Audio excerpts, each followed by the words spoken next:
Good afternoon, everyone.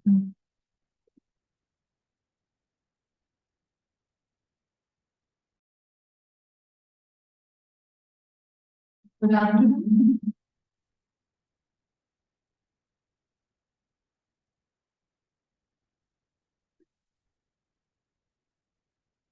Good afternoon, everyone.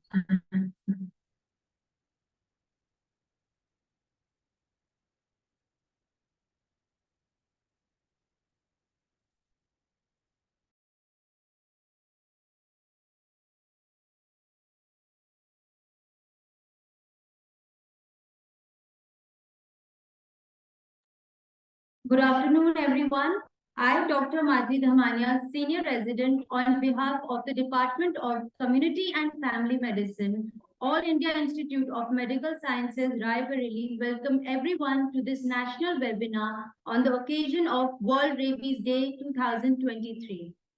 Prior to the commencing of the events, I would like to request everyone to keep their microphones muted at all times to prevent interruptions.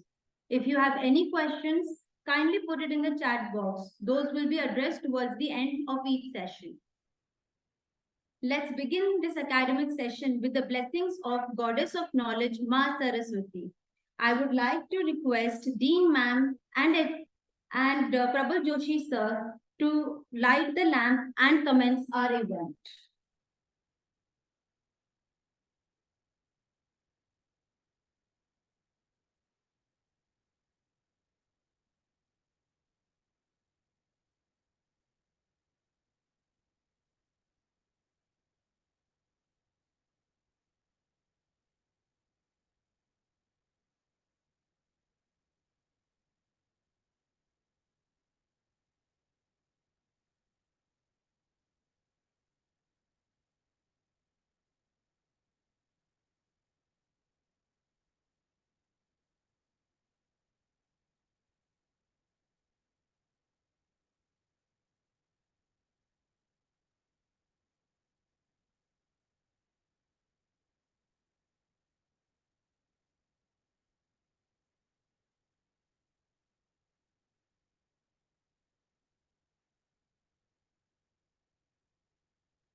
Thank you, ma'am and sir, for leading this auspicious beginning. With this luminous start, we now officially declare the event open and proceed with our planned schedule. I hope that you will find this national webinar informative and engaging. Since our respective executive director, sir, has some prior engagements for today, he has conveyed his blessings and best wishes with a keynote address video message. Firstly, I would like to share the same.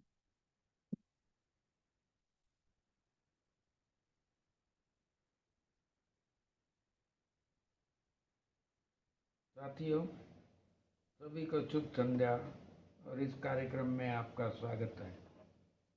विश्व rabies दिवस के अवसर को मनाने के लिए आज आप सभी को यहाँ उपस्थित होना बहुत खुशी की बात है। आज हम विश्व रेबीज दिवस 2023 मना रहे हैं। मैं अत्यधिक कृतज्ञ और गहन आशावाद के साथ आपके सामने बैठा हूँ।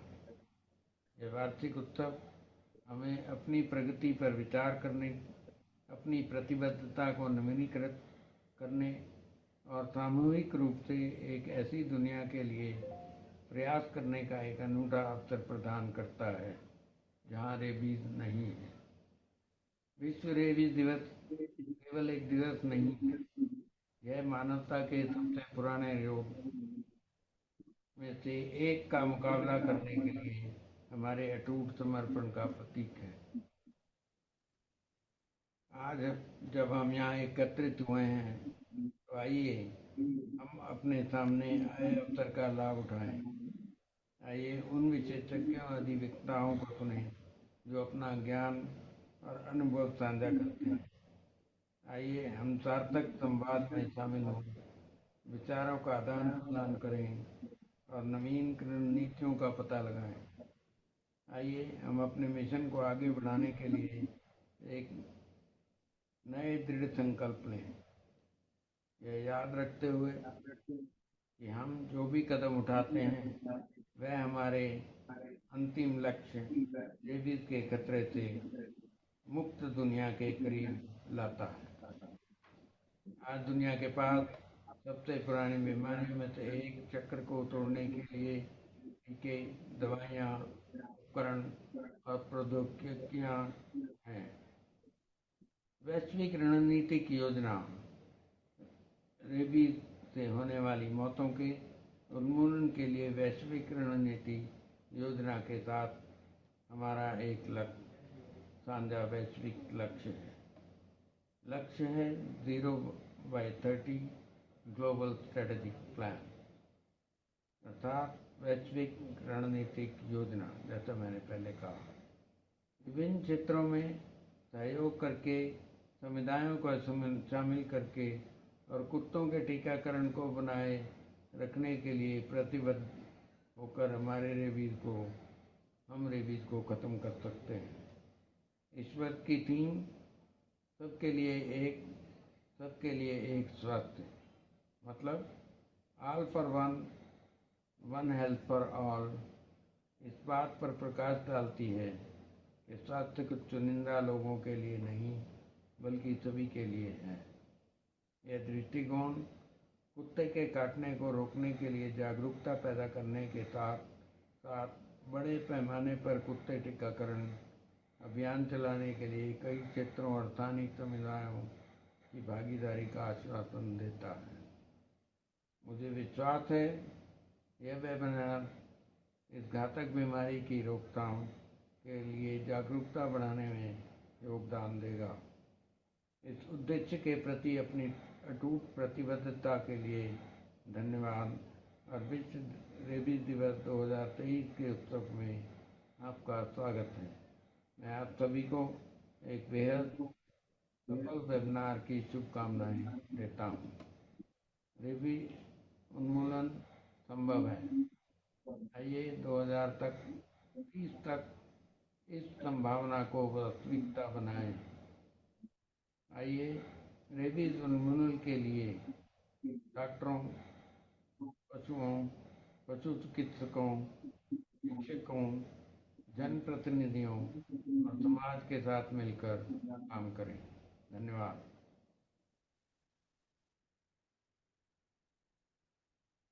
Thank you, sir. Thank you, sir. We are also privileged here to have with us our patron, Dean Academics, Professor Neeraj Kumari, ma'am. We would like to request ma'am to kindly deliver keynote address on World Rabies Day and enlighten us with words of wisdom.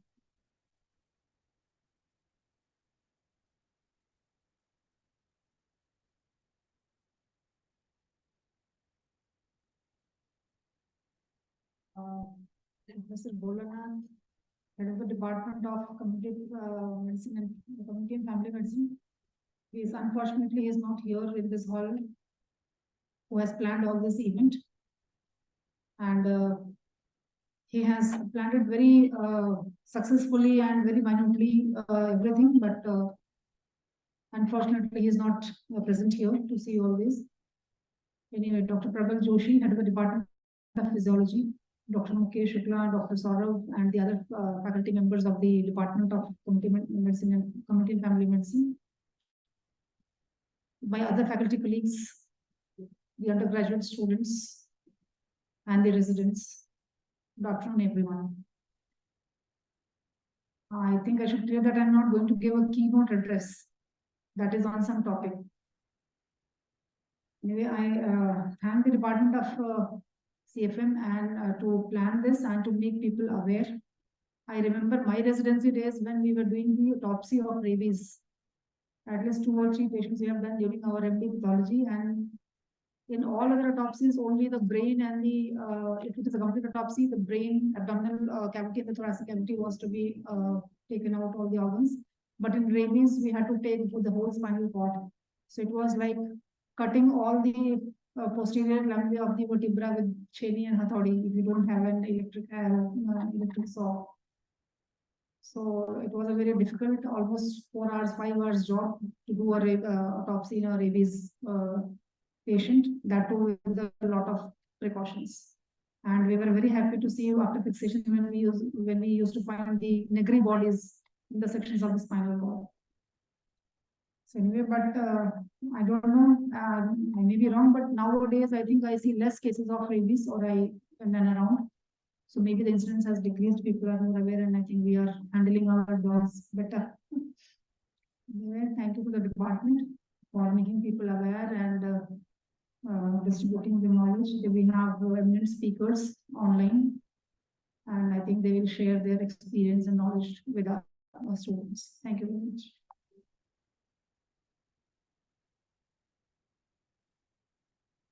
Thank you, ma'am. I'm sure her valuable perspectives on this topic will undoubtedly benefit all attendees. Now, I would like to request Dr. Prabal Joshi, sir, Head of Department of Physiology, to deliver the welcome address and introduce the theme for this year for World Rabies Day. Unfortunately, the Head of Department of Community Medicine, Dr. Bholanath, sir, is due to a medical emergency, has not been able to attend this event. So, sir, we are delighted to have Dr. Prabal Joshi, sir, and we look forward to his insights on this year's theme. Welcome, sir.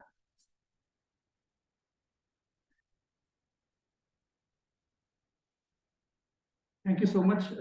First of all, let me thank the Department of Community and Family Medicine for inviting me.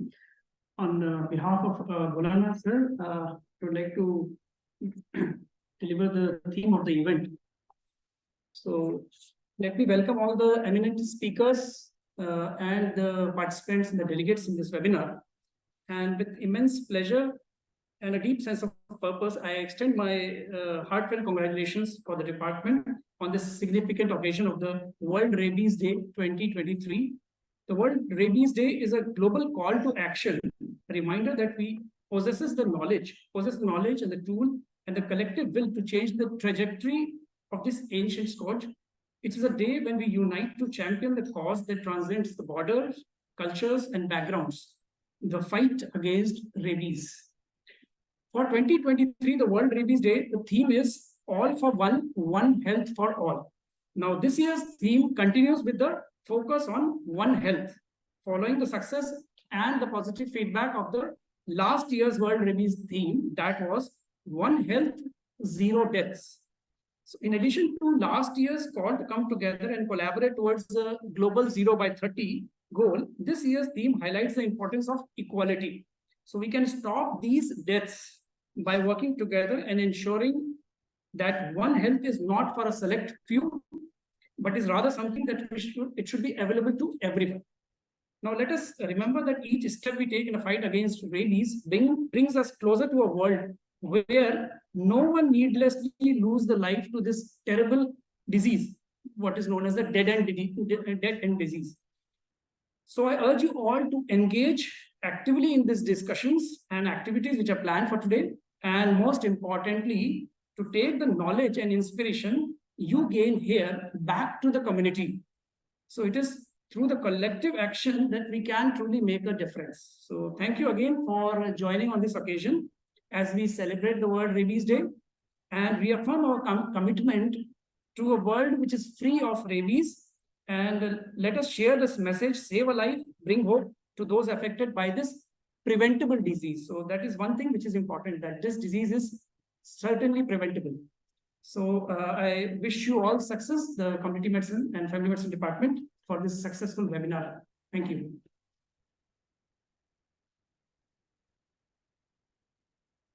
Thank you so much, sir.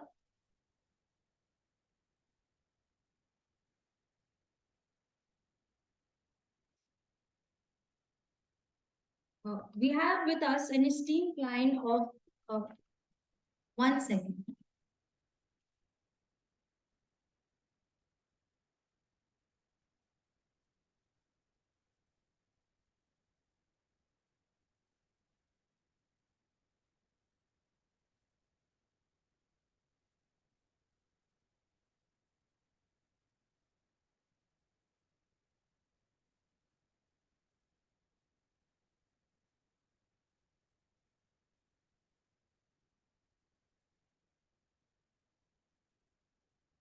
Thank you so much, sir.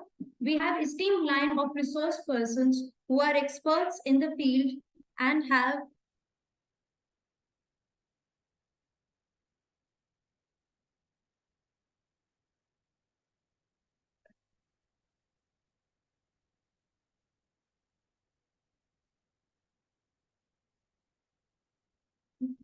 with us esteemed line of resource persons who are experts in the field and will be sharing the knowledge and experience on rabies and its related government programs, as well as an integrated approach to rabies prevention and management.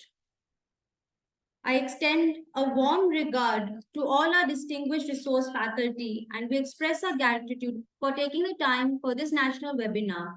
Thank you. Now, I would like to introduce the first resource person, Professor Dr. Khan Amir Maruf, sir. He is presently working as professor in Department of Community Medicine, UCMS and GTB Hospital, Delhi, and has a wealth of experience in teaching and research. Sir has published more than 50 articles in national and international journals, along with 15 chapters in various books. His other professional roles include prominent positions as member of National Technical Advisory Committee in the National Rabies Control Program, NCDC, Delhi. He's also the honorary secretary in the Consortium Against Rabies, Delhi, as well as for the Maternal, Infant and Young Child Nutrition in the National Working Group IAPSM. Sir is also the coordinator at the Medical Education Unit, as well as the convener for the Curriculum Committee at the UCMS and GTB Hospital, Delhi. His academic achievements include being a gold medalist for the MD degree. Sir has received many awards and accolades. In Ma'am, I think we can cut down. It's okay because mainly the main thing is just I'm working in rabies and it's good to meet you all. We will save some. All right. Okay. All right, sir. Thank you. Thanks a lot. बहुत धन्यवाद. So I'd like all to welcome sir, and over to you, sir. You will have to stop screen sharing so that I can share my screen. I have stopped screen sharing, sir. Yes.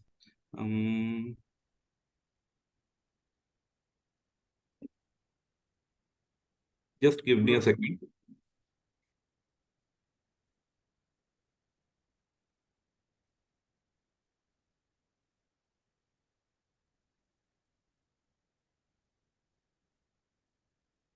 नमस्कार and बहुत बहुत धन्यवाद आप सबका, specially professor Bholanath जो head of department है community and family medicine के, professor Arpit Rajvanshi director AIIMS Raebareli, professor Neeraj Kumari dean AIIMS Raebareli, and आप सबको धन्यवाद जो सारी टीम ने मिलके इस कार्यक्रम का आयोजन किया है विश्व रेबीज दिवस 2023 को मनाने का।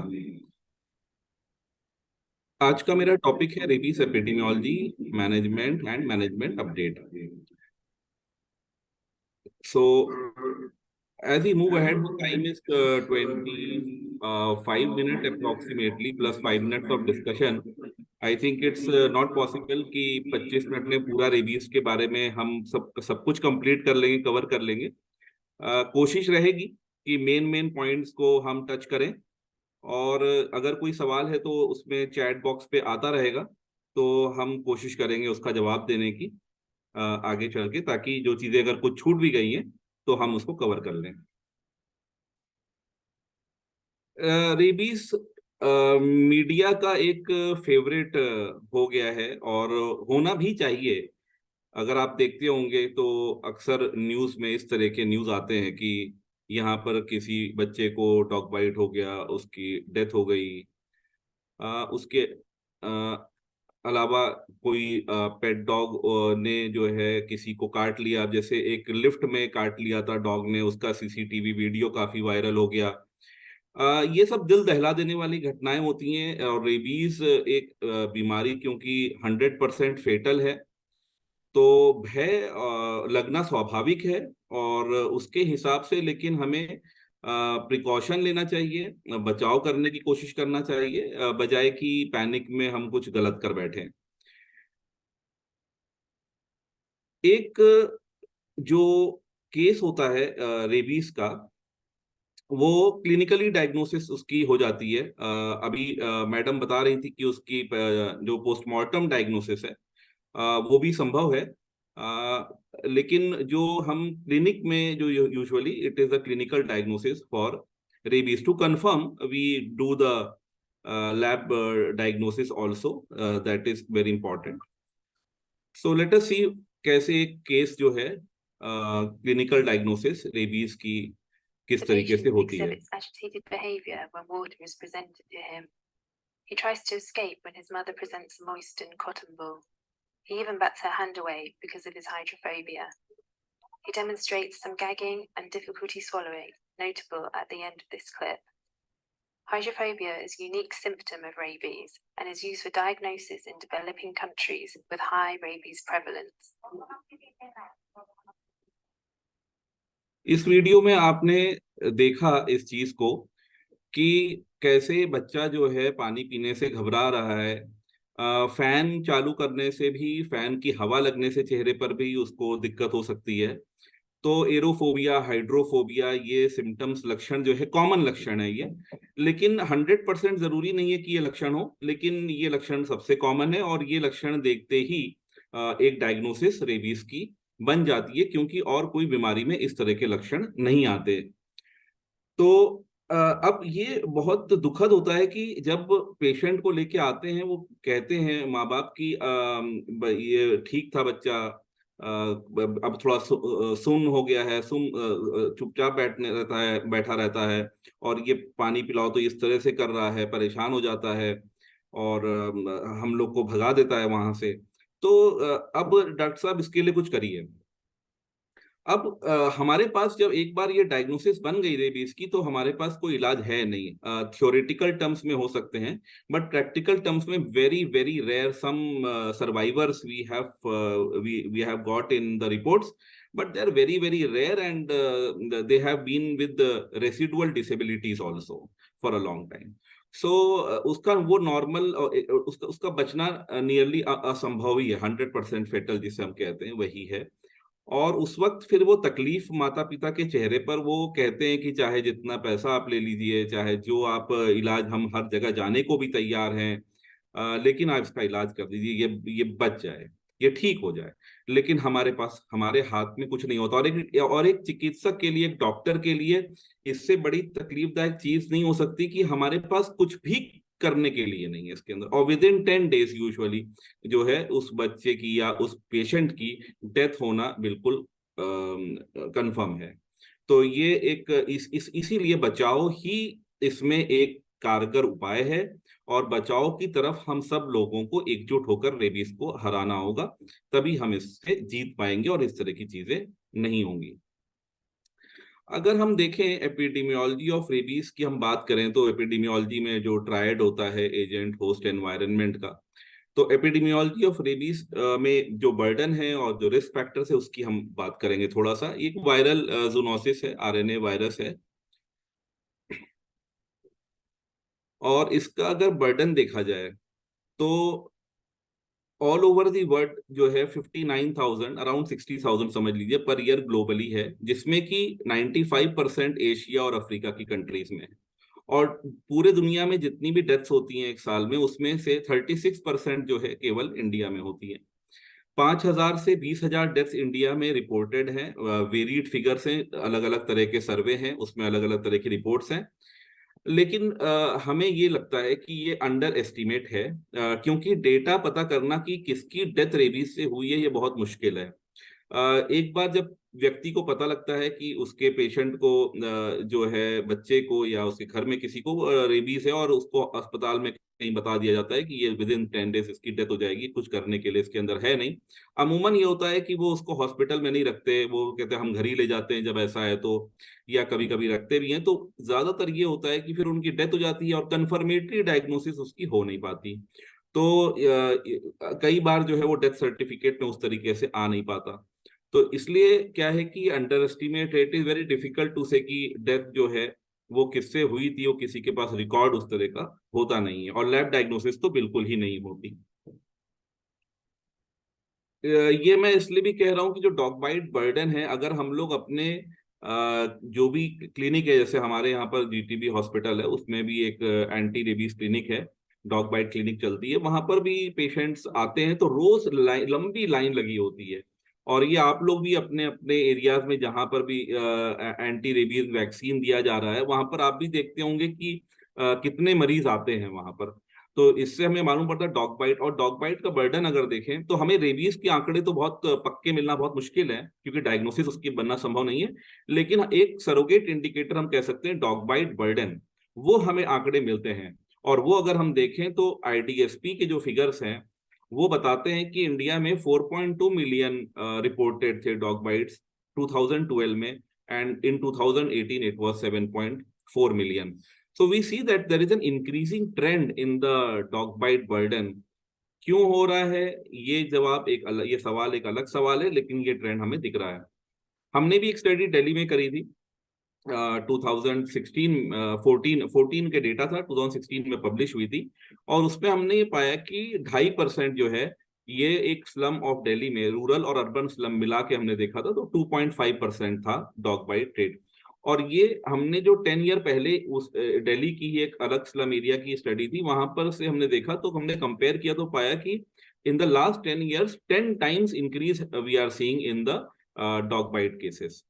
और एक सिस्टमैटिक रिव्यू भी है जिसके अंदर यही यही आंकड़े आ रहे हैं कि 0.26% से 2.5% जो है रेबीज, सॉरी डॉग बाइट्स, ये रिपोर्टेड हैं। तो 2.5% का मतलब हुआ कि हर 100 लोगों में करीब 2 से 3 लोगों को डॉग बाइट्स का पिछले 1 साल में हमें मिलता है कि 1 साल में ये है। अच्छा, ये है 1 ईयर का रिस्क। अब आप देखिए लाइफ टाइम रिस्क क्या होगा।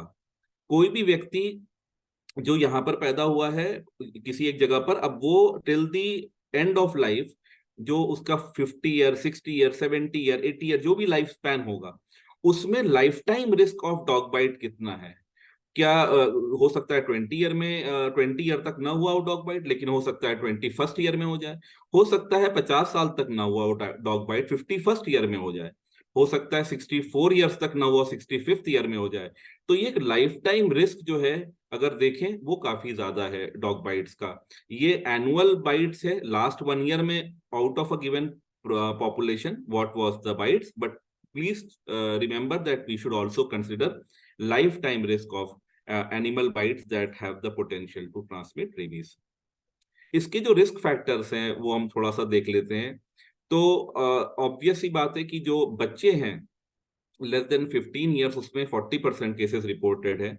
कई बार बच्चे अनरिपोर्टेड चले जाते हैं, क्योंकि छोटे बच्चे होते हैं, डॉग बाइट होता है, कैट बाइट होता है, स्क्रैच होता है, वो बताते नहीं है घर में, डर के मारे कि हमें हम मम्मी पापा से डांट पड़ेगी और क्यों तुम वहां खेल रहे थे। बच्चे बताते नहीं है, और फिर उसके बाद में इस तरह की सिम्टम्स लेके जब आते हैं तब तक बहुत देर हो चुकी होती है। गांव के एरियाज में, स्लम एरियाज में, जहां पर ह्यूमन एनिमल इंटरेक्शन इंटरफेस ज्यादा है, वहां पर ज्यादा होता है। आउटडोर ऑक्यूपेशंस, जो भी लोग आउटडोर ऑक्यूपेशंस में इन्वॉल्व हैं, वो भी because of proximity to animals वो रिस्क बढ़ जाता है। और मेल्स में भी इसीलिए ज्यादा पाया गया बिकॉज ऑफ आउटडोर ऑक्यूपेशंस की वजह से मेल्स में जो है ये हमें ज्यादा मिलता है। So these are some of the risk factors, and because children are getting affected, and mainly rural and slum areas are affected, इसे हम लोग देखते हैं तो काफी सालों से निग्लेक्टेड ट्रॉपिकल डिजीजेस की श्रेणी में आता है, क्योंकि जो वॉइसलेस हैं, जो पुअर हैं, जो हार्ड टू रीच एरियाज में हैं, जहां पर की ट्रांसपोर्ट एक्सेसिबिलिटी वो सब कम है, तो इस तरह की जो बीमारियां हैं वो नेग्लेक्टेड ट्रॉपिकल डिजीजेस में आती हैं, और rabies is also one of the neglected tropical diseases because of this reason. अगर हम देखें कि ये बीमारी किस तरीके से, पैथोजेनेसिस इसका क्या है, तो इसका इंक्यूबेशन पीरियड 1 से 3 महीने, यूजुअली 1 से 3 महीने है, लेकिन ये काफी वेरिएबल है। हो सकता है 10 साल बाद इसके लक्षण आना शुरू हो सकता है 15 साल बाद लक्षण आना शुरू हुए, क्योंकि ऐसे केसेस रिपोर्टेड हैं, बट वो रेयर होते हैं, ये कॉमन नहीं होते। कॉमनली आप पाएंगे कि 1 to 3 मंथ्स ही इसका इंक्यूबेशन पीरियड पाया गया है। दूसरी चीज है, ये जब बाइट के बाद ये वायरस जब अटैच करता है नर्व एंडिंग्स को, तो वो नर्व एंडिंग्स के सहारे से वो चल के पेरिफेरल नर्वस सिस्टम से होता हुआ ये सेंट्रल नर्वस सिस्टम में पहुंच जाता है, ब्रेन में एन्केफेलाइटिस कॉज करता है, और उसके बाद ये सिम्टम्स आते हैं और डेथ होती है। यहाँ पर ये वायरस ब्लड में नहीं आता, ये एक खास बात है इसकी, इसीलिए क्योंकि ये ब्लड में नहीं आता, ये जानना इसलिए जरूरी है कि हम इसकी एंटी मॉर्टम डायग्नोसिस करने में दिक्कत होती है। और बीमारियां होती हैं, आपने देखा होगा कि हम कहते हैं खून की जांच करा लो और पता लग जाएगा कि क्या है क्या नहीं है, लेकिन रेबीज में हमने कभी नहीं सुना कि खून की जांच करा लो और रेबीज पता लग जाएगा है कि नहीं है। इसीलिए क्योंकि ये वायरस खामोशी से चुपचाप अपना पेरिफेरल नर्व एंडिंग्स को पकड़ता है और उसी के रास्ते ये चढ़ता हुआ ऊपर सेंट्रल नर्वस सिस्टम तक पहुंच जाता है। ब्लड में क्योंकि आता नहीं है, इसीलिए काफी टाइम लगता है इसको डिटेक्ट करने में, इसकी एंटीबॉडीज बन के पूरे बॉडी में आने में, ये सब चीजों में टाइम लगता है। वायरीमिया इसके अंदर नहीं पाया जाता। आगे हम मैनेजमेंट की बात करेंगे, लेकिन मैनेजमेंट की बात करने से पहले जस्ट मैं आपको ये बता दूं कि जो WHO का टेक्निकल रिपोर्ट सीरीज 1012 लॉन्च हुआ था 2000 आई थिंक 18 में आया था, ये WHO TRS एक माइलस्टोन है, क्योंकि अब तक जितनी भी चीजें हमने देखी हैं उसमें बहुत बड़ा फेरबदल आया है गाइडलाइंस में, और जो एविडेंस निकल के आए हैं उसको जो कलेक्शन किया गया है, काफी रिसर्च हो चुकी है, तो काफी नई चीजें इसके अंदर आई हैं पहली बार। क्योंकि जब मैं MBBS स्टूडेंट था, MBBS मैंने इलाहाबाद से किया, जब मैं MBBS स्टूडेंट था वहां पर, तब जब हम रेबीज पढ़ते थे, उसके बाद काफी सालों तक बहुत ज्यादा चेंजेस नहीं आए थे, इतने रेडिकल चेंजेस जितने की मैंने 2018 में देख रहा हूँ कि ये WHO TRS ने दिए हैं। सो WHO गाइडलाइंस अपनी बनाते हैं, भेजते हैं पूरे वर्ल्ड में, WHO रिकमेंड करता है। अब वो कंट्रीज के ऊपर है कि अपने कॉन्टेक्स्ट के हिसाब से वो उसको एक्सेप्ट करे, अडेप्ट करे, मॉडिफाई करके अडेप्ट करे। कोई अगर एडवाइस, कोई रिकमेंडेशन नहीं अगर लगता है हमारे कॉन्टेक्स्ट में ठीक है, तो वो जो उस कंट्री का एक्सपर्ट ग्रुप होता है वो डिसाइड करता है कि उसे हमें एक्सेप्ट नहीं करना चाहिए या करना चाहिए मॉडिफिकेशन के साथ। वो सारी चीजें कंट्रीज करती हैं, और finally health is a state subject, as you all know, so state governments have the final say। state government भी अपनी guidelines अपना वो ऐड करती हैं, जिसके हिसाब से चीजें होती हैं। कंट्री लेवल पे NCDC है, national centre for disease control, under the ministry of health and family welfare, जो गाइडलाइंस बनाती हैं। लेटेस्ट गाइडलाइंस जो NCDC की हैं 2019 की हैं, और उसके बाद में उन्होंने मेडिकल ऑफिसर्स मैनुअल भी बनाया है अभी 2023 में। तो ये गाइडलाइंस है 2019 की। कौन से एनिमल्स हैं जो रेबीज ट्रांसमिट कर सकते हैं? सारे जो वार्म ब्लडेड एनिमल्स हैं, ये पाया गया है कि वो रेबीज ट्रांसमिट कर सकते हैं। अब इसमें जो कॉमन एनिमल्स हैं वो ये हैं: डॉग, कैट, मंकीज, ये बंदर है, कैटल है, गाय भैंस है, ऊंट है, डोंकी है, स्क्विरल है। ये कॉमनली ये जो है, स्क्विरल में रेयर है, बट रिपोर्टेड है कि रेबीज के वायरस पाए गए हैं डेड स्क्विरल्स में। इसीलिए जब ये कंफर्म हो जाता है किसी एनिमल में, इंडिया में बैट्स में अभी कंफर्म नहीं हुआ है, बैट्स में कभी रेबीज नहीं पाया गया। कुछ कंट्रीज हैं जहां पर बैट्स में रेबीज पाया गया है, तो वहां पर है, बट हमारे यहाँ पर नहीं है।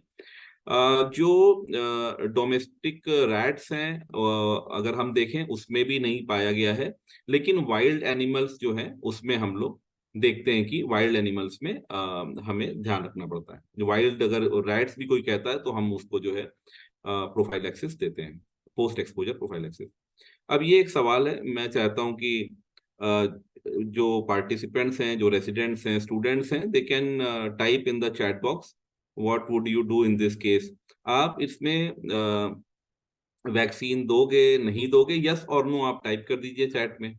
ये एक आता है कभी कभी इस तरह से केस की कुछ फैमिलीज आती हैं, डॉक्टर को रिपोर्ट करती हैं कि एक गाय थी, उसका जो है दूध पिया था और कच्चा दूध पी लिया था लोगों ने, और आज सुबह पता लगा कि जो है गाय की डेथ हो गई, और ये माना जा रहा है कि वो संभवतः रेबीज से हुई है।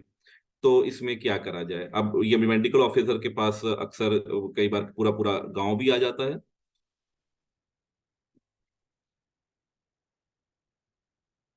और कच्चा दूध जो है इन्होंने पिया था। तो कुछ जवाब हमारे पास आए हैं, 3 जवाब आए हैं।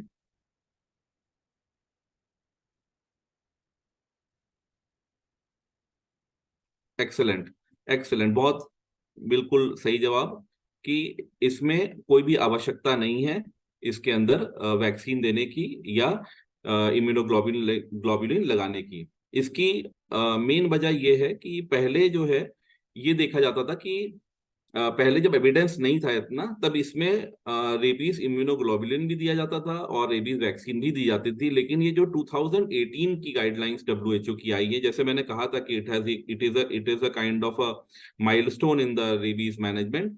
So this also says that कि कोई एविडेंस नहीं है कि मिल्क से जो है of a potentially rabid animal किसी को रेबीज हुआ हो, ना वो वायरस डिटेक्ट किया गया उसके अंदर, तो इसके अंदर घबराने की जरूरत नहीं है। लेकिन ये कभी कभी पैनिक इसमें इतना ज्यादा होता है, ये जो हमें कभी प्रैक्टिकल कंसिडरेशन भी देखना पड़ता है, इतना पैनिक होता है कि डॉक्टर को कभी कभी न चाहते हुए भी इंजेक्शन हो सकता है लगाना पड़ जाए। बट उसमें मैं ये कहूंगा कि ओवर ट्रीटमेंट और treatment is better than under treatment, and at times one can give something to act as a pre-exposure prophylaxis for the future। ये हम कर सकते हैं अगर कभी बहुत ज्यादा प्रेशर आता है लोगों का, क्योंकि काफी लोग कम्युनिटी मेडिसिन के लोग जानते हैं कि फील्ड में जब काम करते हैं तो किस तरह की चीजों का सामना करना पड़ता है। But scientifically there is no need, we should always try to convince and assure the people that it is not required। Rodents में जो है no documented case of rabies, and raw milk में जैसे बात हो चुकी है कि it is not needed because of the factors that I have told. अगर कोई कैटेगराइज वुंड लेके आता है कि हमें डॉग बाइट हो गई है, मंकी बाइट हो गई है, तो हम उसको जो है कैटेगराइज करते हैं 3 तरह की 3 कैटेगरीज में, category 1, category 2 and category 3। Category 1 में हम ये देखते हैं कि जो स्किन है वो इंटैक्ट है। अगर स्किन इंटैक्ट है तो फिर उसके ऊपर लार लगी हो, सलाइवा है, खिला रहे हो एनिमल को, टच हो गया, इंटैक्ट स्किन है, कोई प्रॉब्लम नहीं है। बट इट इज रिकमेंडेड कि वॉश करें with soap and water, it is always better. Washing with soap and water is a great thing, even though इसमें कोई बहुत ज्यादा खर्चा नहीं आ रहा है, लेकिन इसके फायदे बहुत हैं। अगर स्क्रैचेस होते हैं जिसमें कि ब्लीडिंग नहीं हो रही है, बट स्क्रैच हुआ है, जो outer surface of the skin breach हुई है, बट कंप्लीट स्किन ब्रीच नहीं है, उस केस में वुंड मैनेजमेंट करना पड़ेगा। और वही wound management, wash exposed area with water and soap, you can apply antiseptics and then give rabies vaccine. और अगर ब्लीडिंग हो रही है, कंप्लीट स्किन ब्रीच है, तो फिर उसके अंदर वुंड मैनेजमेंट के साथ साथ रेबीज वैक्सीन और इम्यूनोग्लोबुलिन लगाने की भी आवश्यकता है। कभी कभी एक ये स्पिरिट टेस्ट भी होता है कि हमें कंफर्म नहीं होता कि जहां पर घाव है वहां पर कंप्लीट स्किन ब्रीच है या सिर्फ हल्का सा स्क्रैच है ऊपर। तो उस केस में थोड़ा सा स्पिरिट लेके टेस्ट करते हैं, उसको लगाते हैं वहां पर, और अगर वहां पर उसको जो है जलन होती है उस तरीके से, वो कहता है कि हाँ यहाँ पर मुझे फील हो रहा है, तो इसका मतलब कि कंप्लीट स्किन ब्रीच हुई है। ये जो मैं बता रहा हूँ ये पर्सनल एक्सपीरियंसेस ऑफ डॉक्टर्स से आया हुआ है। जो हम लोग बात करते हैं उसमें ये चीजें निकल के आती हैं। तो ये एक तरीका हो सकता है, one can use it. I just want to share those experiences also. I am not completely adhering to the guidelines, एक चीज है, बट कुछ पर्सनल एक्सपीरियंसेस भी मैंने सोचा शेयर कर दूं जो हम लोग देखते हैं।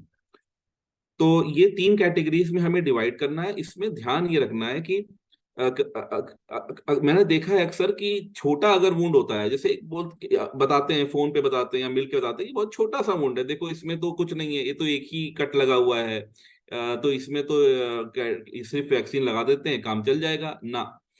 छोटा या बड़ा घाव मायने नहीं रखता, मायने रखता है कि स्किन ब्रीच हुई है या नहीं है, बस वो मायने रखता है। एक ये भी था पहले जब हम लोग स्टूडेंट थे तो कहा जाता था कि अगर वो जितना सर के पास है उतना जो है उसकी कैटेगरीज चेंज हो जाती थी। लेकिन अब जो है कैटेगरी के लिए कैटेगराइजेशन ऑफ वुंड के लिए सिर्फ स्किन ब्रीच का ही मापदंड रखा हुआ है, और कोई क्राइटेरिया नहीं बहुत सिंप्लीफाई कर दिया गया है। और बाइट्स अगर कोई वाइल्ड एनिमल से फॉरेस्ट एरिया से रिपोर्ट करता है तो उसमें कैटेगरी 3 ही माना जाएगा। उसमें हाँ जो है bites by all wild animals in forest area is category 3। Vaccine जो देते हैं और उसके बाद में ये होता है कि इंट्राडर्मल और इंट्रामस्कुलर 2 वैक्सीन दिए जाते, 2 तरीके से हम दे सकते हैं। जो रूट ऑफ एडमिनिस्ट्रेशन है ये हमारा हो सकता है इंट्रामस्कुलर या इंट्राडर्मल। अब जो शेड्यूल है वो तो 5 डोज इंट्रामस्कुलर में लगती है, 1 ml लगता है, 5 टाइम बुलाते हैं उसको, 0, 3, 7, 14 इस तरीके से। और जो दूसरा वाला है वो है इंट्राडर्मल, जिसमें दोनों बाजू में लगता है 0.1 ml और 0.1 ml। वो 2-2-2-0-2 शेड्यूल फॉलो करते हैं। जो क्वेश्चन ये आता है कि जो कभी कभी कोई इंट्रामस्कुलर लगवा के आ गया, अब हॉस्पिटल में आया, हॉस्पिटल में इंट्राडर्मल लगता है, अब क्या किया जाए। तो इस तरह की प्रॉब्लम्स आती हैं। कहीं से इंट्राडर्मल लगवा लिया, अब आया, अब वो यहाँ पर इंट्रामस्कुलर लगता है, तो इस तरीके से क्या किया जाए। कोई जो पहले वैक्सीन लगवाया था और जो दूसरा वैक्सीन अब लगवाने आ रहा है, उन दोनों के ब्रांड में डिफरेंस आ रहा है कुछ, तो इस तरह की जो चेंजेस हैं इसमें क्या करना चाहिए। तो चेंजेस में it is not acceptable per se, but if unavoidable then we will have to change. कहने का मतलब ये है कि अगर मान लो कोई इंट्रामस्कुलर लगवा के आया है हमारे यहाँ पर, सॉरी इंट्राडर्मल दिया जाता है, तो हम ये करते हैं उस केस में कि हम उसको फिर जो है इंट्रामस्कुलर दे देते हैं, कि उसका इंट्रामस्कुलर ही चल रहा था तो हम उसी हिसाब से कंप्लीट करते हैं उसका कोर्स। कोशिश ये करना चाहिए कि उसी हिसाब से कंप्लीट हो।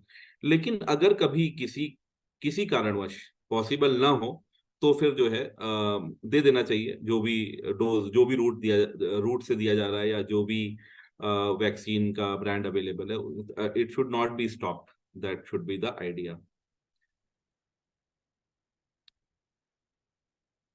और जो वैक्सीन्स के साथ भी ये सेफ है, जो और वैक्सीन्स भी लगती हैं उनके साथ ये सेफ है, तो को administration of vaccine is not a problem.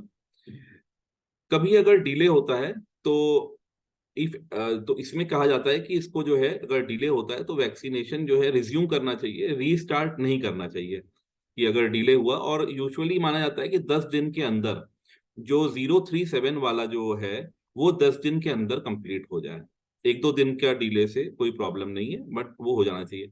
लेकिन हम लोग ये मैसेज अगर देते हैं कि 1-2 दिन कम हो जाए, 1-2 दिन डिले हो जाएगा, तो कोई बात नहीं है। अगर हम ये कहेंगे, मतलब ये हम आपस में बात कर रहे हैं तो यहाँ कह रहे हैं, लेकिन जब हम पेशेंट को एडवाइस करते हैं, हम उनसे कहते हैं बिल्कुल भी 1 दिन का भी नागा नहीं होना चाहिए, बिल्कुल टाइम से आपको वैक्सीन। हेल्थ मैसेज बहुत क्लियर जाना चाहिए, 1 message only should go in the community, but when we have to make decisions, we should know that at times 1 or 2 days is okay। और कभी अगर 10 डेज से ज्यादा डिले हो जाता है 037 को लगने में, तो फिर उसके बाद जो है one can consider giving an additional dose, that's all। But other than that, we should avoid having delays। It should not be a routine practice कि हमारे पास गाइडलाइंस है, क्योंकि एक बार जो इससे होगा क्या, ये it is not a theoretical question, it's a practical question. अगर मान लो डिले हो जाता है, उसके बाद में वैक्सीन की एफिकेसी कम हो जाती है, तो जो हम बाद में भी वैक्सीन देते हैं वो ये नहीं कह सकते कि ये जो एफिकेसी होती है 100% पर, लेकिन हाँ मैक्सिमम होती, वो एफिकेसी एक एडिशनल डोज से पूरा नहीं करा जा सकता। जो यहाँ पर लॉस हुआ है उसकी भरपाई हम बाद में वैक्सीन देके पूरा कभी नहीं कर सकते। इसीलिए बहुत इंपॉर्टेंट है कि ठीक है बाद में दे दिया, ये एक वो है, ठीक है बाद में दे दिया, बट ये जान लें कि वो बाद में देने से भी ये वाली एफिकेसी नहीं आ सकती जो 037 जो टाइम पे लगता, जो वो एफिकेसी मिलती। तो इसीलिए इट इज नॉट अबाउट कि अच्छा ऐसे है तो ये कर लेते हैं, वो कर तो लोगे, लेकिन उसमें जो है एफिकेसी जरूर लूज करोगे, चाहे थोड़ा चाहे ज्यादा। रेबीज इम्यूनोग्लोबुलिन जो है वो घाव में लगता है। जो रेबीज वैक्सीन है वो इंट्रामस्कुलर है, तो जैसे मस्कुलर इंट्रामस्कुलर लगता है बच्चों में, थाई में लगता है, और बड़ों में लगता है आर्म्स में। उसी तरीके से जो इंट्राडर्मल है वो बाजुओं में लगता है, दोनों आर्म्स में लगता है। और इम्यूनोग्लोबुलिन जो है वो घाव में लगता है। अब इम्यूनोग्लोबुलिन में हम लोग वेट के हिसाब से इम्यूनोग्लोबुलिन लगाते हैं। वैक्सीन जो है वो वेट एज इंडिपेंडेंट है, लेकिन इम्यूनोग्लोबुलिन जो है वो वेट डिपेंडेंट है। तो इक्वाइन है या ह्यूमन रेबीज इम्यूनोग्लोबुलिन है, और या तो मोनोक्लोनल एंटीबॉडीज है। अब मोनोक्लोनल एंटीबॉडीज भी आ चुका है मार्केट में, WHO 2018 की गाइडलाइंस भी मोनोक्लोनल एंटीबॉडीज को रिकमेंड करती हैं। तो ये जो है ये सारा वेट के ऊपर डिपेंड होता है। तो 20 इंटरनेशनल यूनिट पर केजी बॉडी वेट और 40 इंटरनेशनल पर केजी बॉडी वेट, ये ह्यूमन रेबीज इम्यूनोग्लोबुलिन और ERIG की रिस्पेक्टिव डोसेजेस हैं। अब वेट के हिसाब से कैलकुलेट करने में कोशिश ये करनी चाहिए जितना हो सके घाव में उसको देना चाहिए, और अगर बचता है तो पहले ये कहा जाता था कि इसको जो है इंट्रामस्कुलर दे दें घाव से दूरी पर। लेकिन WHO अब ये रिकमेंड नहीं करता। WHO कहता है कि इंट्रामस्कुलर देने से इम्यूनोग्लोबुलिन अगर हम इंट्रामस्कुलर देते हैं उससे कोई फायदा नहीं है। It should be given in the wound only. जितना आप वुंड को कवर कर लें उतना ही पर्याप्त है, जो बच जाए आप दूसरे में यूज कर लें, इतना लें जितने की वुंड कवर हो जाए। तो ये जो डिस्टेंट एरिया में इंट्रामस्कुलर लगाने वाली बात है वो अब खत्म हो चुकी है WHO के हिसाब से। लेकिन अभी हमारी नेशनल गाइडलाइंस है, उसमें अगर हम देखें तो अभी हमें नेशनल गाइडलाइंस के हिसाब से देखना है। तो नेशनल गाइडलाइंस जो कहेंगी जब वो चेंज होंगी उस हिसाब से फिर हम चेंज करेंगे। लेकिन साइंटिफिक एविडेंस ये आ रहे हैं कि इससे कोई फायदा नहीं है इंट्रामस्कुलर लगाने से। दूसरा ये भी है कि जो स्किन सेंसिटिविटी टेस्टिंग भी इम्यूनोग्लोबुलिन लगाने से पहले करी जाती है, स्पेशली इक्वाइन रेबीज इम्यूनोग्लोबुलिन। तो ये जो स्किन सेंसिटिविटी टेस्टिंग है, WHO काफी दिन से ये कह रहा है कि इसकी भी कोई इंपॉर्टेंस नहीं है, क्योंकि किसी को स्किन सेंसिटिविटी टेस्टिंग में नेगेटिव आया लेकिन हो सकता है फिर भी उसको रिएक्शन हो जाए, और किसी को पॉजिटिव आया और हो सकता है उसको रिएक्शन ना हो। क्योंकि जो मैकेनिज्म है जिससे कि पेशेंट रिएक्शन आता है और जो हाइपर सेंसिटिविटी टेस्ट का जो मैकेनिज्म है, they both are different. Microbiology people will be better aware about these things. So but we find that there is a difference. So it is not, but it is mandatory for us to do, because अभी भी जो product insert है we have to follow that guidelines as per the DGCI. So what we do is we have to do the skin sensitivity, but we all should be aware that as such it does not mean that a negative test is there then no reaction will happen. We should be prepared. जैसे भी AEFI kit वगैरह होती है वो तो हमेशा किसी भी इंजेक्शन को देने में जिस तरीके से आप रेडी रखते हैं वैसे इसके अंदर भी रेडी रखना है। इक्वाइन हो चाहे रेबीज, ह्यूमन इम्यूनोग्लोबुलिन है, सेफ है, दोनों सेफ है। एक सस्ता है एक महंगा है, तो इसका मतलब ये नहीं है कि एक बहुत अच्छा हो गया और एक का एफिकेसी कुछ कम है या सेफ्टी प्रोफाइल में कोई प्रॉब्लम है। सारी millions and millions of equine rabies immunoglobulin have been given world over and we have found that it is good. Rabies monoclonal antibodies ये नया प्रोडक्ट है अगर देखा जाए तो। अब ह्यूमन रेबीज इम्यूनोग्लोबुलिन और इक्वाइन रेबीज इम्यूनोग्लोबुलिन, अब इक्वाइन रेबीज इम्यूनोग्लोबुलिन सस्ता है, लेकिन उसमें एक चीज है कि एनिमल्स रिक्वायर्ड हैं उसके प्रिपरेशन में। तो पहले वो फार्म्स में वो घोड़ों को रखते हैं, फिर उनको इंजेक्शन लगाते हैं, फिर उसमें से ब्लड निकालते हैं, फिर उसके बाद करते हैं। फिर ये जो प्रोसीजर है काफी इनह्यूमेन लगता है। जो भी अगर विजिट करेगा इस तरह की एरियाज को जहां पर कि ये बनाया जाता है इस तरीके से, काफी इनह्यूमेन है। और दूसरा इसकी लिमिट है, क्योंकि हॉर्सेस अनलिमिटेड नहीं हो सकते, तो ये लिमिट हो जाती है इसकी। रेबीज मोनोक्लोनल एंटीबॉडीज के साथ ये कि इसमें आपको कोई हॉर्सेस की जरूरत है नहीं, ये आप मैन्युफैक्चर कर सकते हैं, अपने लैब में मैन्युफैक्चर कर सकते हैं, लार्ज क्वांटिटीज इसका स्केल अप कर सकते हैं जब चाहें आप। तो रेबीज मोनोक्लोनल एंटीबॉडीज जो है, ऐसा लगता है कि आने वाले टाइम में ये काफी आगे जाएगा। प्राइवेट में सेटअप में we are seeing that it is very accepted, has been accepted very fast. WHO also has said that it is effective and it is available in the Indian market as well as the global market. दो brand available हैं अभी इस वक्त जहां तक मेरी जानकारी है, एक रेबी शील्ड है और एक दूसरा है, ये है ट्विन रैब। तो ये दोनों के डोज अलग अलग हैं, जैसा आप देख पा रहे हैं। रेबी शील्ड 3.33 इंटरनेशनल यूनिट पर केजी बॉडी वेट है और ट्विन रैब 40 इंटरनेशनल यूनिट पर केजी बॉडी वेट है। दोनों इफेक्टिव हैं।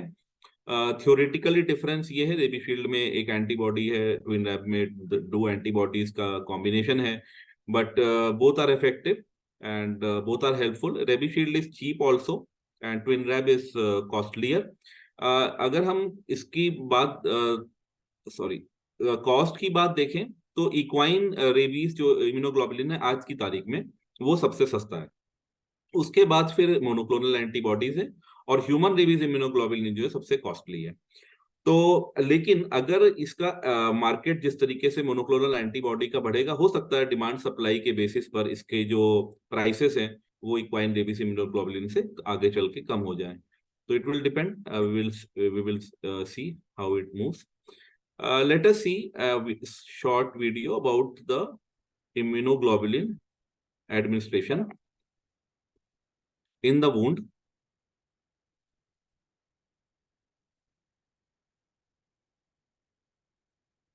जितने भी वुंड हो, चाहे वो छोटा हो बड़ा हो, अक्सर देखा गया है कि कई वुंड्स होते हैं तो कुछ में लगा दिया, कोई एक छोटा सा वुंड है उसको छोड़ दिया कि ये तो छोटा सा है। यहाँ पर छोटा बड़ा वुंड नहीं है, स्किन अगर ब्रीच है तो फिर ये बहुत डेंजरस होता है। इसीलिए सारे जितने भी वुंड्स हैं सभी में कवर किया जाए सबको इम्यूनोग्लोबुलिन से, ये बहुत जरूरी है।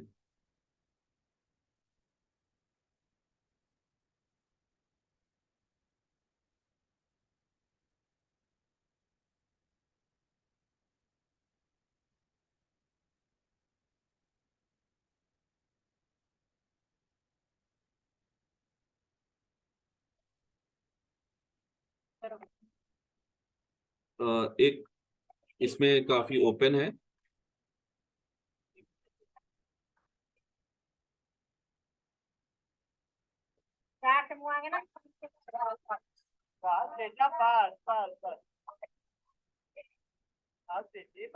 It's a very painful procedure. We don't know how to reduce the pain. I think medical field will have to do more research how we can reduce the pain of these injections. So cost I have already told you, and this slide is about repeat exposure. अगर कभी भी होता है, अगर किसी को pre exposure prophylaxis या post exposure prophylaxis लग चुका है, तो कभी भी लाइफ में अगर बाइट होती है again that is suspected of rabies और you want to take protection, so only 2 doses are required, that is 0 and 3 repeat exposure पे लगता है। So that is one of the guidelines that, and in that case अगर मान लो repeat exposure होता है तो पहले अगर कभी भी लाइफ में प्री या पोस्ट एक्सपोजर प्रोफाइलैक्सिस पूरा अगर लिया हुआ हो, आप कंफर्म्ड हो, श्योर हो कि हाँ लिया हुआ है ये, तो फिर जो है उसके बाद इम्यूनोग्लोबुलिन देने की आवश्यकता उसको नहीं पड़ती है, सिर्फ 0 और 3 पे आप इसको जो है वैक्सीन देते हैं। WHO ने थोड़ा चेंज किया है 2018 में, as I am repeatedly saying that it is a milestone, कि इंटरडर्मल में भी उन्होंने कम किया है। जैसे 22202 होता था, आप देखेंगे 037 के बाद कोई डोज नहीं है। इंट्रामस्कुलर में भी पहले 5 डोज होती थी, लेकिन अब WHO विद एविडेंस ये कहता है कि अब 4 डोजेस काफी हैं। 037 14 से 28 डे के बीच में एक और आप दे दीजिए। प्री एक्सपोजर प्रोफाइलैक्सिस 0 और 7 डेज पे ही कहता है देने के लिए। इंट्रामस्कुलर भी 0 और 7 डेज पे कहता है, जबकि प्री एक्सपोजर प्रोफाइलैक्सिस अभी हमारे भी गाइडलाइंस में 0, 7, 21 है, और री एक्सपोजर जो है वो तो 0 और 3 डेज पहले भी था और अभी भी 0 और 3 डेज है। सो फिलहाल मेरा टाइम भी पूरा हो चुका है। अब कारकॉन 2023 के अनाउंसमेंट मैंने सोचा इसी प्लेटफॉर्म पे कर दूं। 23 कारकॉन मुंबई में 8th and 9th दिसंबर में है. We are glad to invite you all to attend this conference in D.Y. Patil University Medical College Public Health and in Navi Mumbai. This is our email ID and our website address. So any questions, most welcome. थोड़ा time ज्यादा हो गया, उसके लिए माफी चाहता हूँ.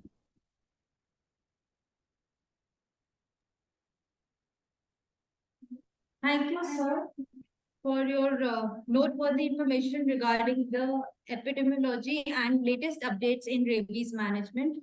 I'm sure the participants have definitely benefited a lot from this session. Since we're running a little short of time, I would request all the participants to post their questions on the chat box, and we will try to address them towards the end of the session. And definitely do register for CARCON. मैं एक सवाल पूछना चाहता हूँ, आपके यहाँ पर Next anti rabies clinic session. है madam? I would like to आपके call यहाँ पर upon डॉक्टर माधवी, जस्ट एक क्वेश्चन है. Sir, I is request you to stop sharing your screen, sir. I have stopped sharing.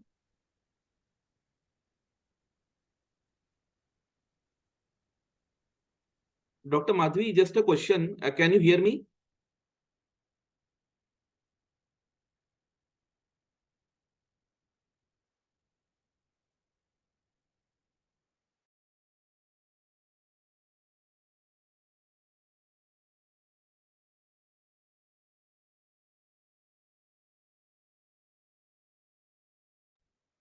Moving on to the next scientific session, I would like to call upon Dr. Saurabh Kashyap, sir, who is presently working as Assistant Professor in the Department of Community Medicine and Public Health in King's George Medical University, Lucknow. He is also the faculty in charge for vector and pest control there.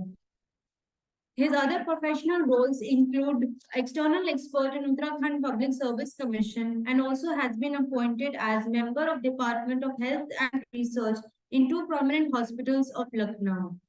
Apart from his specialization in community medicine, he has also done fellowship in clinical cardiology from Indraprasth Apollo Hospital, Delhi. He has more than 30 publications in indexed national and international journals and 10 book chapters. He is also the reviewer of many reputed national and international journals. His work has been recognized by Uttar Pradesh Today Milestone Achiever Awards 2023. He has worked with UNICEF as a project coordinator for home-based newborn care and as the state assessor for effective vaccine management. So we are privileged to have you here to share your valuable insights on the topic of implementation status of National Rabies Control Program in Uttar Pradesh. We welcome you, sir, for this session. Over to you, sir.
Saurabh sir will be joining us presently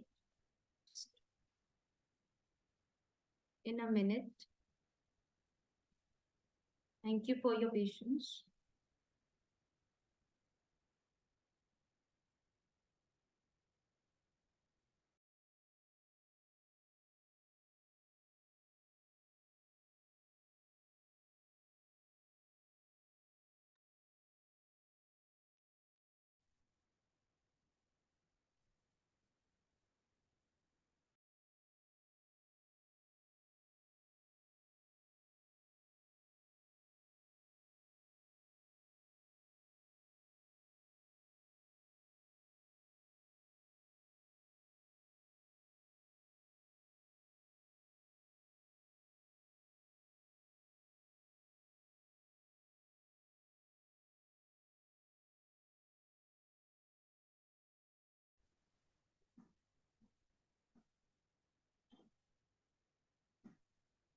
So, am I audible to anyone, everybody? Yes, you're audible, Dr. Saurabh. Okay, so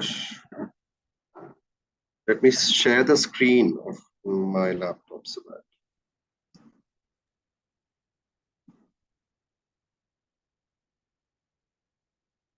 Hello? Hello? So, is my screen visible to everyone? Yes, visible. Please. Okay. First of all, good afternoon, everyone, and I'm so honored and privileged to be here. And I have some really good seniors in, there connected online. Maruf sir and then Bholanath sir is also there. So good afternoon to you both, sir. I hope you remember me by my face. I don't know whether you can remember me actually. So, okay, so I'll be focusing on the implementation status of National Rabies Control Program in Uttar Pradesh. Sir, we are not able to hear you. Okay, so is it fine? Like I have unmuted myself. I can hear you, Dr. Saurabh. I don't know what is the issue there, but I can hear you sitting in Delhi. Okay, sir.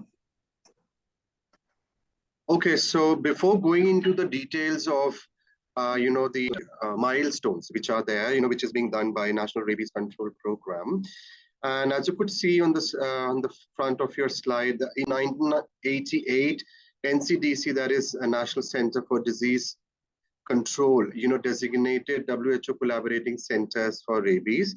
And subsequently in 2004, nerve tissue vaccine was phased out, and then, cell culture vaccine has been introduced. And then, this thing have started for so long. And then before, in 2021, the national plan for the dog-mediated rabies elimination from India has being launched, and that in subsequent slides to come, I would be using only the abbreviation as NAPA. Okay, as you could see, I don't know whether the burden of the rabies has been discussed previously or not, but then I would just brush up, in just not more than one slide. As you could see, rabies is a zoonotic disease, and why it is so important to us that because we are humans and we are in constant touch with the pets, dogs or cats or, any mammals, which are there, present around us. And, that is why, once we are being bitten by these rabid animals, right? So the loss of life also happens, and that loss of life could be for loved ones, the near and dear ones. So, and as you could see, it is 100% fatal, but 99.9% it is preventable. We have some really good vaccines which are there, in India. So, that is why we are focusing on rabies so much. As you could see, the red color shows the endemicity of the rabies, and India is one of the highly endemic country, so far as rabies is concerned. And, I haven't showed the previous slides of the dog bites per million in our in our country, But this in this 2020, as you could see, it's less than 2,993. I don't know whether the data is so correct or not. Maybe because of probable underreporting of the rabies is concerned. Maybe it is all because of that, probably. Okay, so as rabies was not a notifiable disease in India, before in 2021, WHO has notified rabies properly. So initially it was not notified, now it has been notified. And why, the underestimate or the surveillance is so poor? Because as you could see, India is more or less a rural country. The population, the almost 70% of the population is rural residing population, right? Where the surveillance is really not possible, okay? And moreover, the person who are living in the rural areas, even, I'm not talking about the rural areas as per the bias thing, but even in the urban areas, most of the people, not many people, they are aware of the vaccines, aware of the dangers, issues of the rabies, and they keep on going to the local quacks, or they keep on rather focusing on the disease, the home-based treatment of the rabies, and that is why they land up on deathbed, and that is why this the knowledge of the awareness of the rabies is quite important for the Indian setup. Okay, so as I said, it has been notified by the WHO in 2021. Okay, so as you could see, the state government report, there are 3 stray dogs every 100%. Now, the reason being why I am, using this stacked up slides, in front of you, because the data in Uttar Pradesh, it's so stacked up. It's so, scattered and stacked up that, I was finding so much of difficulty in getting all the data compiled on one slide. And that is why, as you could see at the end of this slide, you could see so much of data, they are being so stacked up and so screwed up, on slide, and they are so not properly managed. And the estimated population of stray dogs in Uttar Pradesh is almost 20 lakhs, as you could see, and domestic dogs are 4 lakhs almost. Achieving 50% surgeries using high quality protocols is the great achievement to ensure better dog welfare in the society. And this has been, touted by the Lucknow Municipal Corporation, okay? And the goal of sterilizing almost 80% of the entire dog population in the city by the end of 2023. This is, by the report of, one of the leading newspapers in Lucknow. Okay, WHO has also said that 99% of the rabies is being spread by the bite of a dog, because dogs are more prevalent, cats are more elusive, and moreover in India cats are not being kept as pet, not as much as dog, but then yeah. And then as you could see, the economic burden of the country as in resulting with the patients suffering from rabies, because once they are being bitten by dogs, they are running here and there to the local quacks, doing all the local practices, not going to the to take the proper the treatment of rabies. So that is the post-exposure prophylaxis. And even the Dali, which is being lost 3.7 million annually. So as you could see, the burden of rabies, and this is the data which I've been stating, it is being done on the basis of the systemic review which is being done and published in the year 2022. And rabies is a zoonotic disease which results in 59,000 deaths. Children are one of the most vulnerable population because they tend to, play with the dogs and they finger the dogs just like that. And this is where, they get the provoked bite or, maybe the unprovoked bites. The dog bite cases have also reported to be disproportionate higher in the males. Maybe, they are more prone in lower socioeconomic status males, they're going out for work more females are more or less in the houses. So of course, they are being bitten more by the dogs as compared to the females. And the majority of dog bites are single wounds, right? So they are once being bitten, and more or less they are being in the lower extremities of the buttock areas of the population, okay? And the most dogs are reported to bite during the day or the evening time, and during the pre-monsoon or the summer season, maybe that is pertaining to the, the breeding season, where they have high testosterone levels, and they are more active and more, kind of more mad kind of dogs.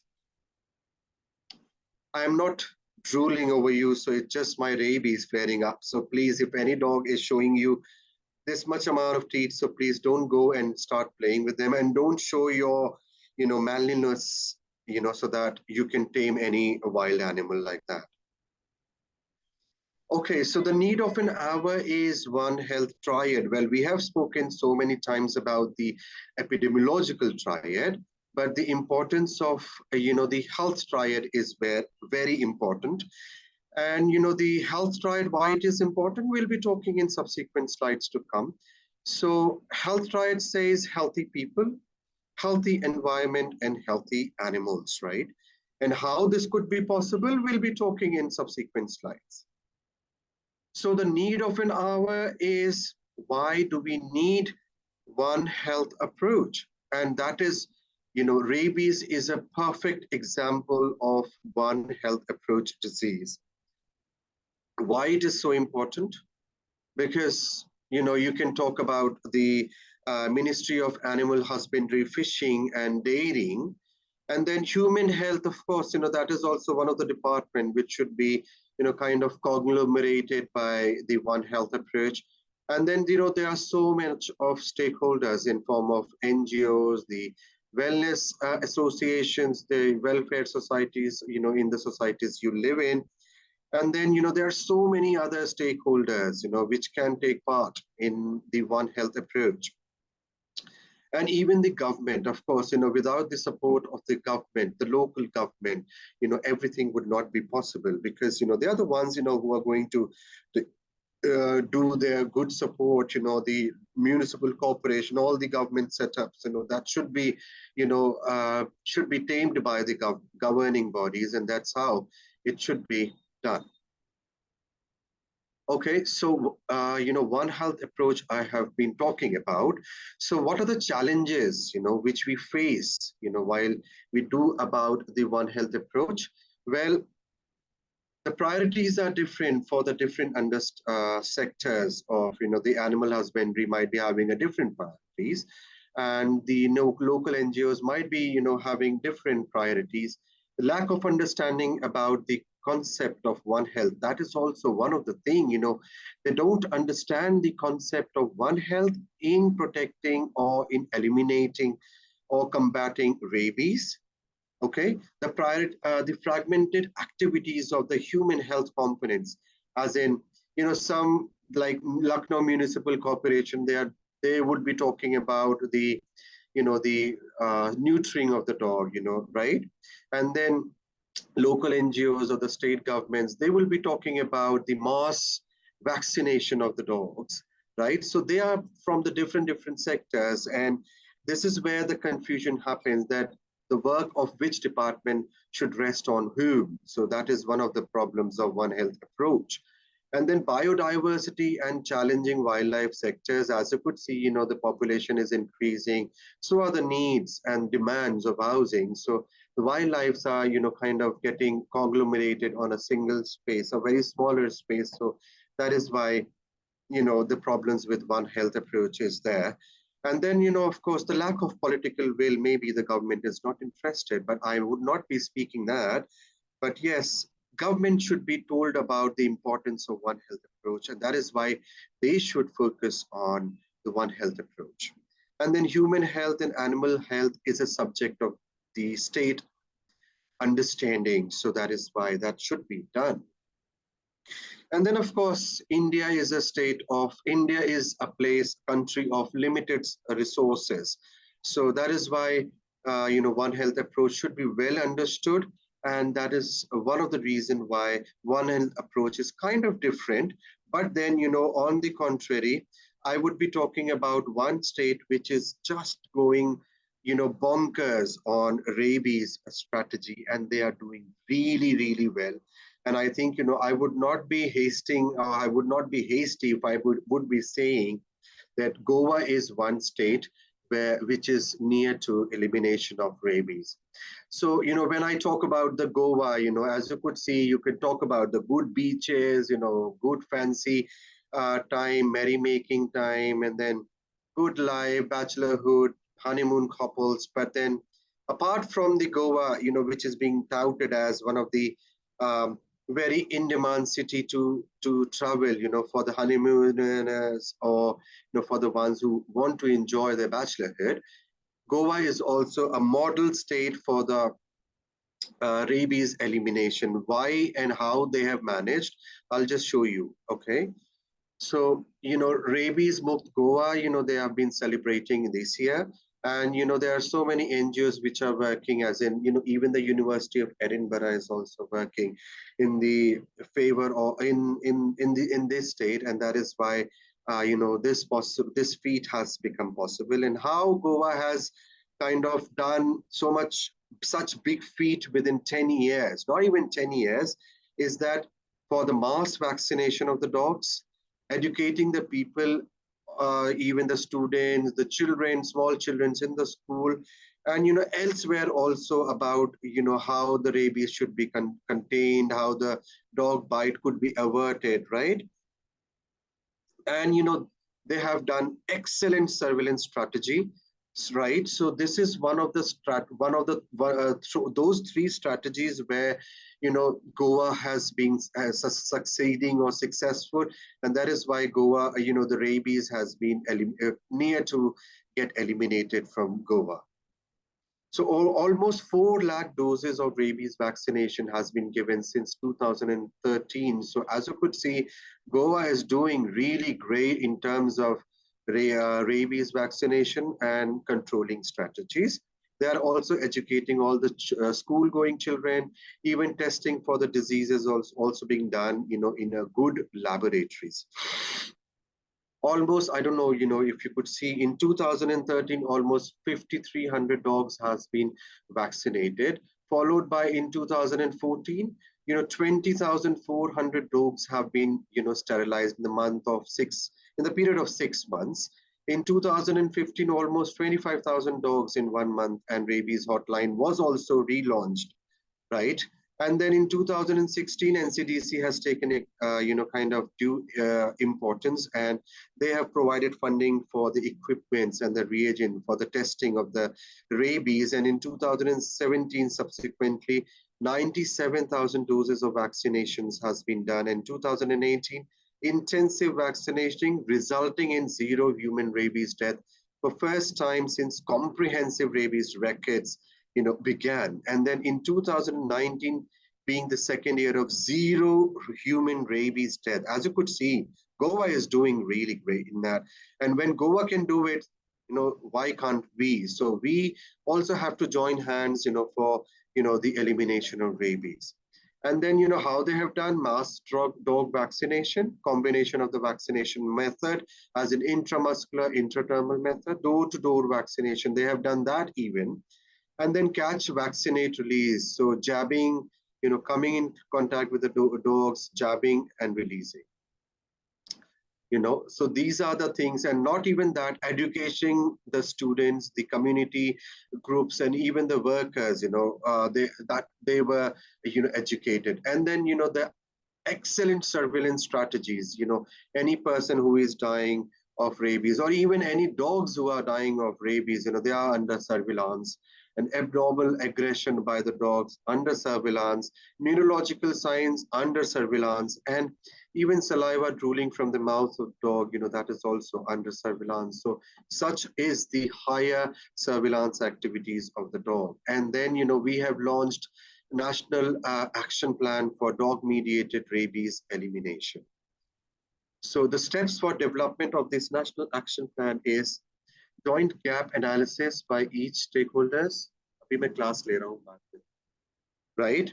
And then identification of the earmarked funds for the each stakeholders, identifying the stakeholders involved in defining the roles and responsibilities to the individual stakeholders, preparation of the national action plan, which is already being done for the next 10 years, and then submission of the state action plan, joint review of the action plan submitted by the NCDTs and DHAD, and then implementation of the program by the state with the financial year. Now, coming to the gap analysis, we have to see what is the vulnerable population, where it is lying, okay? And then high risk areas, the hotspots of, the areas where rabies are so much prevalent, or not even rabies, where the dog population are so much there, and then the mapping of the health facilities in the areas, and then even veterinaries, infrastructure, you need to see the clinics of the veterinarians, the local NGOs, and for that matter, even municipal civic bodies, that is also being there.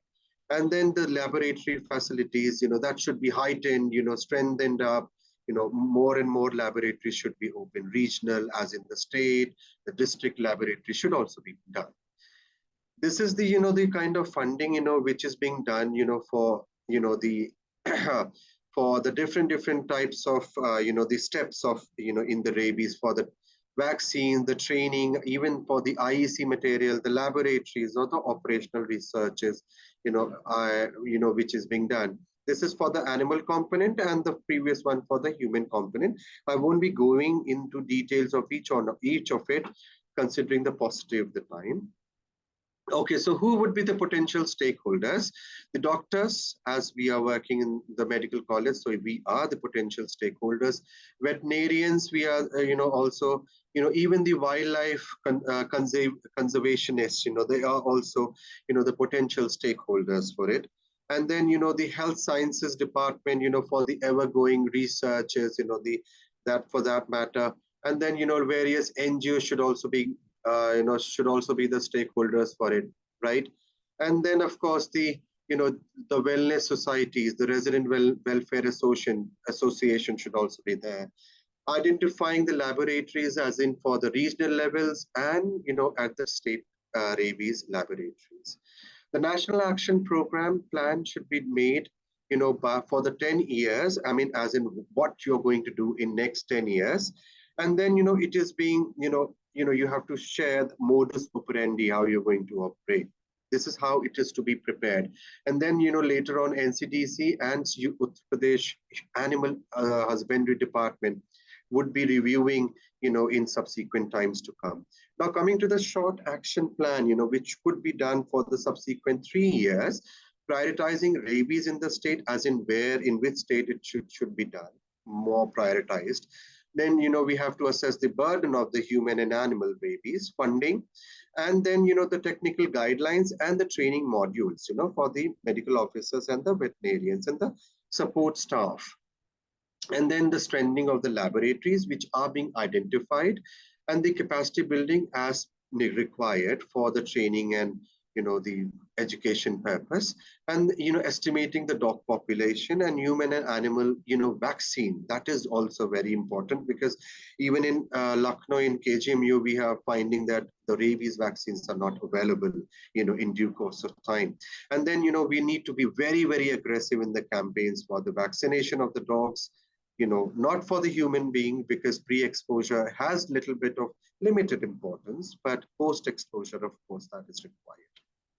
And then, initiating the mass drug vaccination, in the selected areas where, the hotspots are there. And then, of course, it has been touted that at least 70% of the dog population should be vaccinated, so as to make a potent, elimination strategies for the vaccination. And then, there has to be an outbreak response team. This is for the, mid planning of the thing, scale up of all the immunization or the implementation program, and the strengthening of the laboratories, which has been identified, during the mid action plan, right? And then there has to be a good surveillance system. And then, of course, the registration of the pet, which has been started by Lucknow Municipal Corporation, in city. God knows, if it is still there. As I said, the data is so discrete and it is very hard to get data in Lucknow. So it is in Uttar Pradesh for that matter on a longer aspect, but then it is very, very difficult.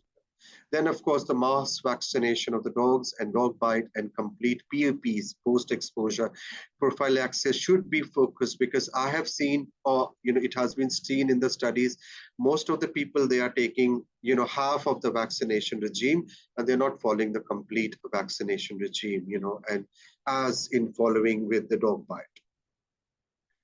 And then, we need to declare the rabies dog-free or dog-mediated rabies-free zones. And then, in long-term plan, which could be done till 2030, we have to continue, okay? And this should be continued along with conduct the field investigations and characterization of the analysis of the circulating rabies virus.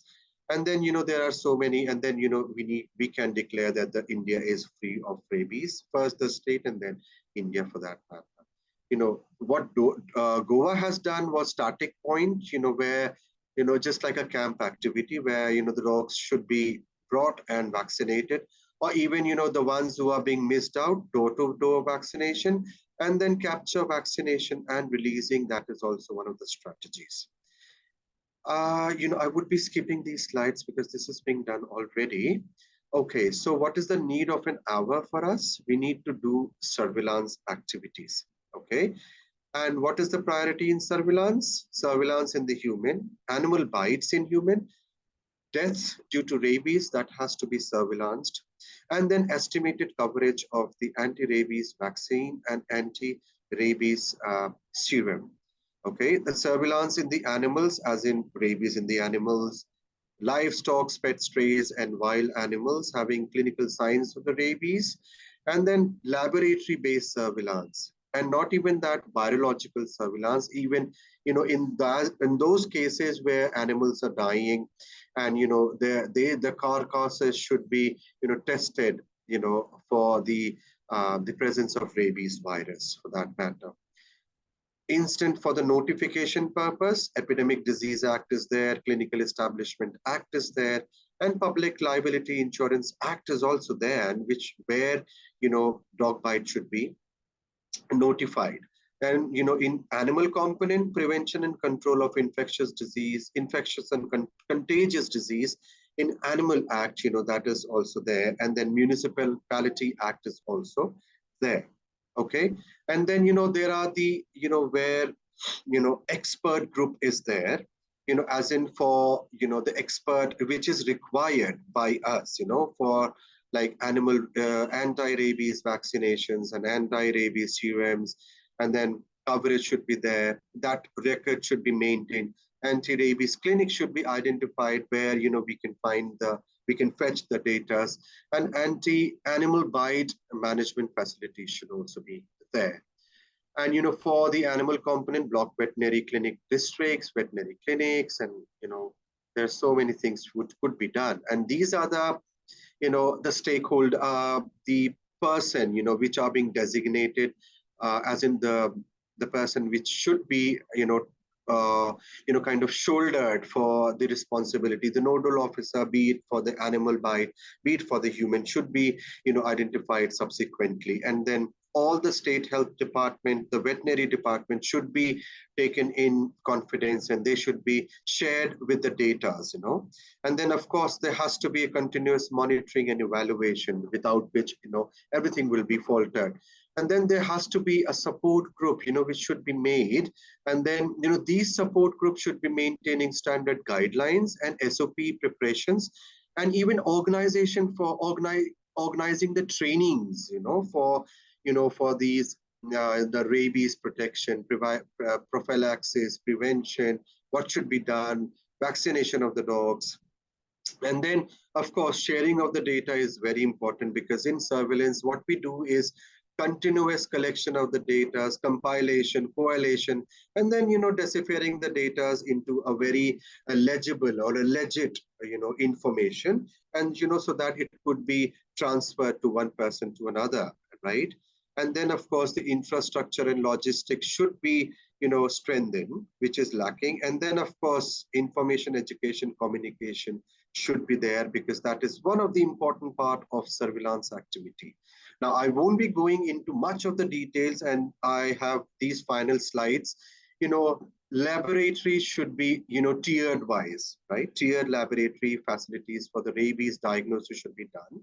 And what they would be doing is diagnosing the case of rabies, surveillance activity, because that is one of the point where, they can start, surveilling the activities, surveilling the cases from which state or which areas, in across the state the cases are coming, so that they can, speedify the surveillance activity and then IEC activities. And then training of those, the person who are, living in vicinity of those, hotspots, right? That is also one of the things. And then, of course, the quality monitoring is also very, very important. I won't be talking about the referral, the laboratory services. All I could say is the 5 to 6 states, under regional laboratories should be there, and 2 to 3 state referral laboratories, should be there. There is only one laboratory, in Lucknow, that is in, Lok Bandhu Hospital, which is being identified. I don't know whether they are being, they're taking trainings of rabies or not, or they are doing surveillance activity or not, because, as I said, there is so much of positive data, when I was searching for this presentation, and I could not get any of it, apart from very discrete bits of pieces of information regarding rabies. These are the things, which should be done in rabies for the human sector. At block level, human samples only to be taken and to be sent to, the district level, where, ELISA and RT-PCR should be done.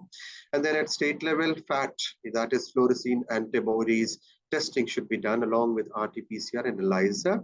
And then at regional level also, that the same thing could be done. And then national reference laboratories should be having genome sequencing, right? So that is also one of the things. And the same goes with the animal, health laboratories. So these are the list of laboratories. You can check the link and you can find out the laboratories elsewhere in India, where you could just, if you're interested. And these are the important links, related to the rabies. And in the end, thank you so much for your patient listening. And I think, One Health approach should be done. And of course, AIIMS Rae Bareli should always, and we as I as a faculty of KGMU, welcoming everybody, I think together we can join hands. I mean, like, for the elimination of rabies, because if we can eliminate rabies, till 2030, it would be a big, landmark for us, benchmark for us, right? So thank you so much, everybody, for your patient listening. Anybody who wants to ask anything, please, I would be so happy to cater to your addressing your issues. Thank you so much, sir, for providing us. Thank you so much, sir, for this informative session. I'm sure the participants would have benefited from this integrated approach to various government initiatives and the National Program for Control of Rabies.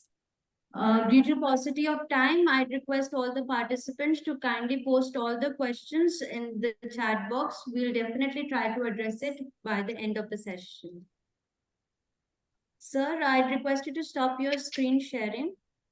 Okay, thank you so much, everybody. And it's really nice to have me here. Thank you so much.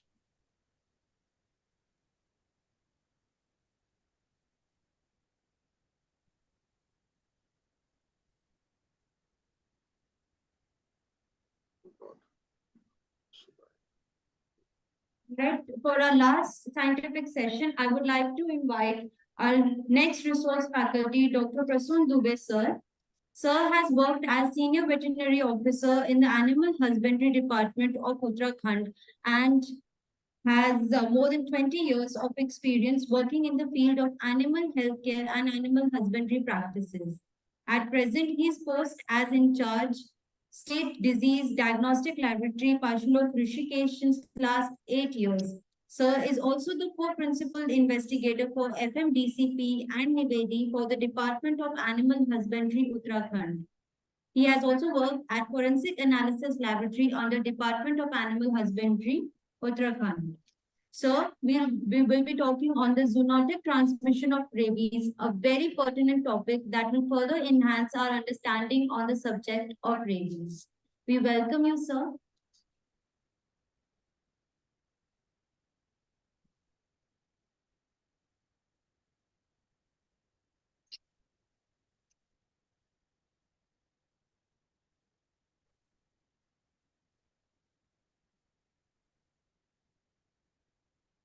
All right, over to you, sir.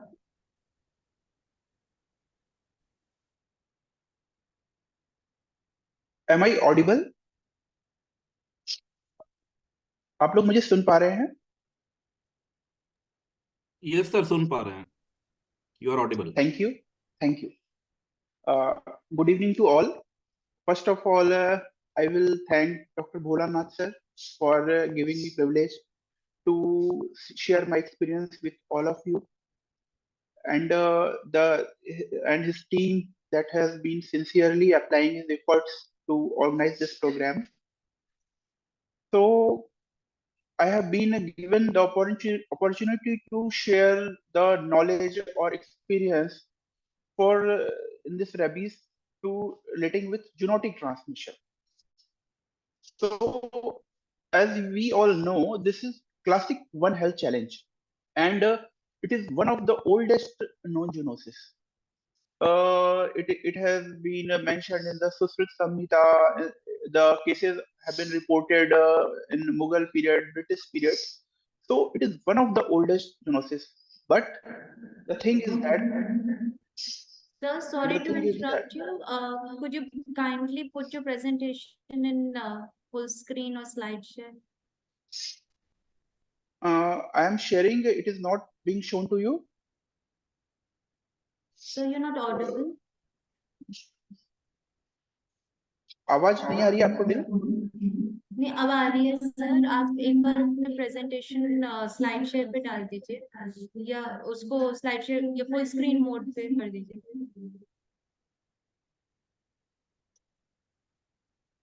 अब दिख रहा है आपको? It is visible. Then I will stop then, and again I will share. Yes, yes.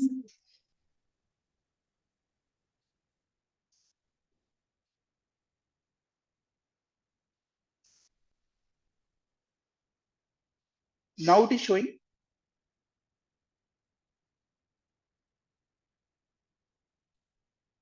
It is showing, or it is.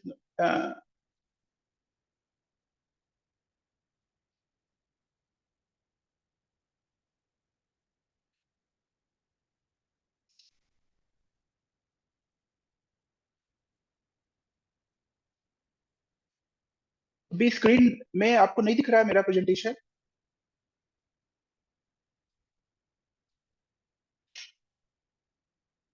Visible है presentation. तो मैं continue करूंगा ना? Okay, it's okay.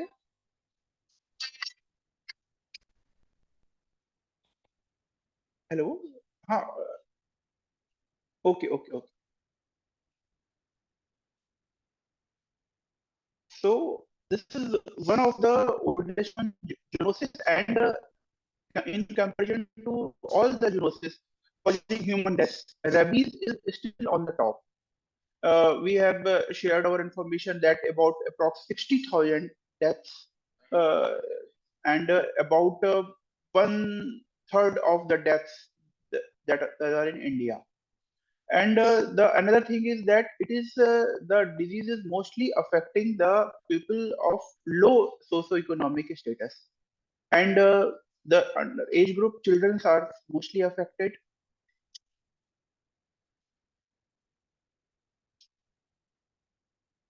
So this is regarding what are the species epidemiology, what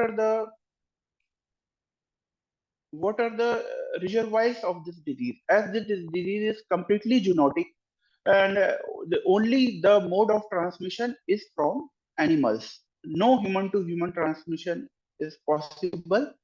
So there are 30 species that includes terrestrial carnivores, hematophagous bats, insectivorous bats. These are the reservoirs of the disease. This disease mainly affects carnivores and bats, although all the mammals can be affected. In context of Asia and Africa and globally, dog is the most important reservoir.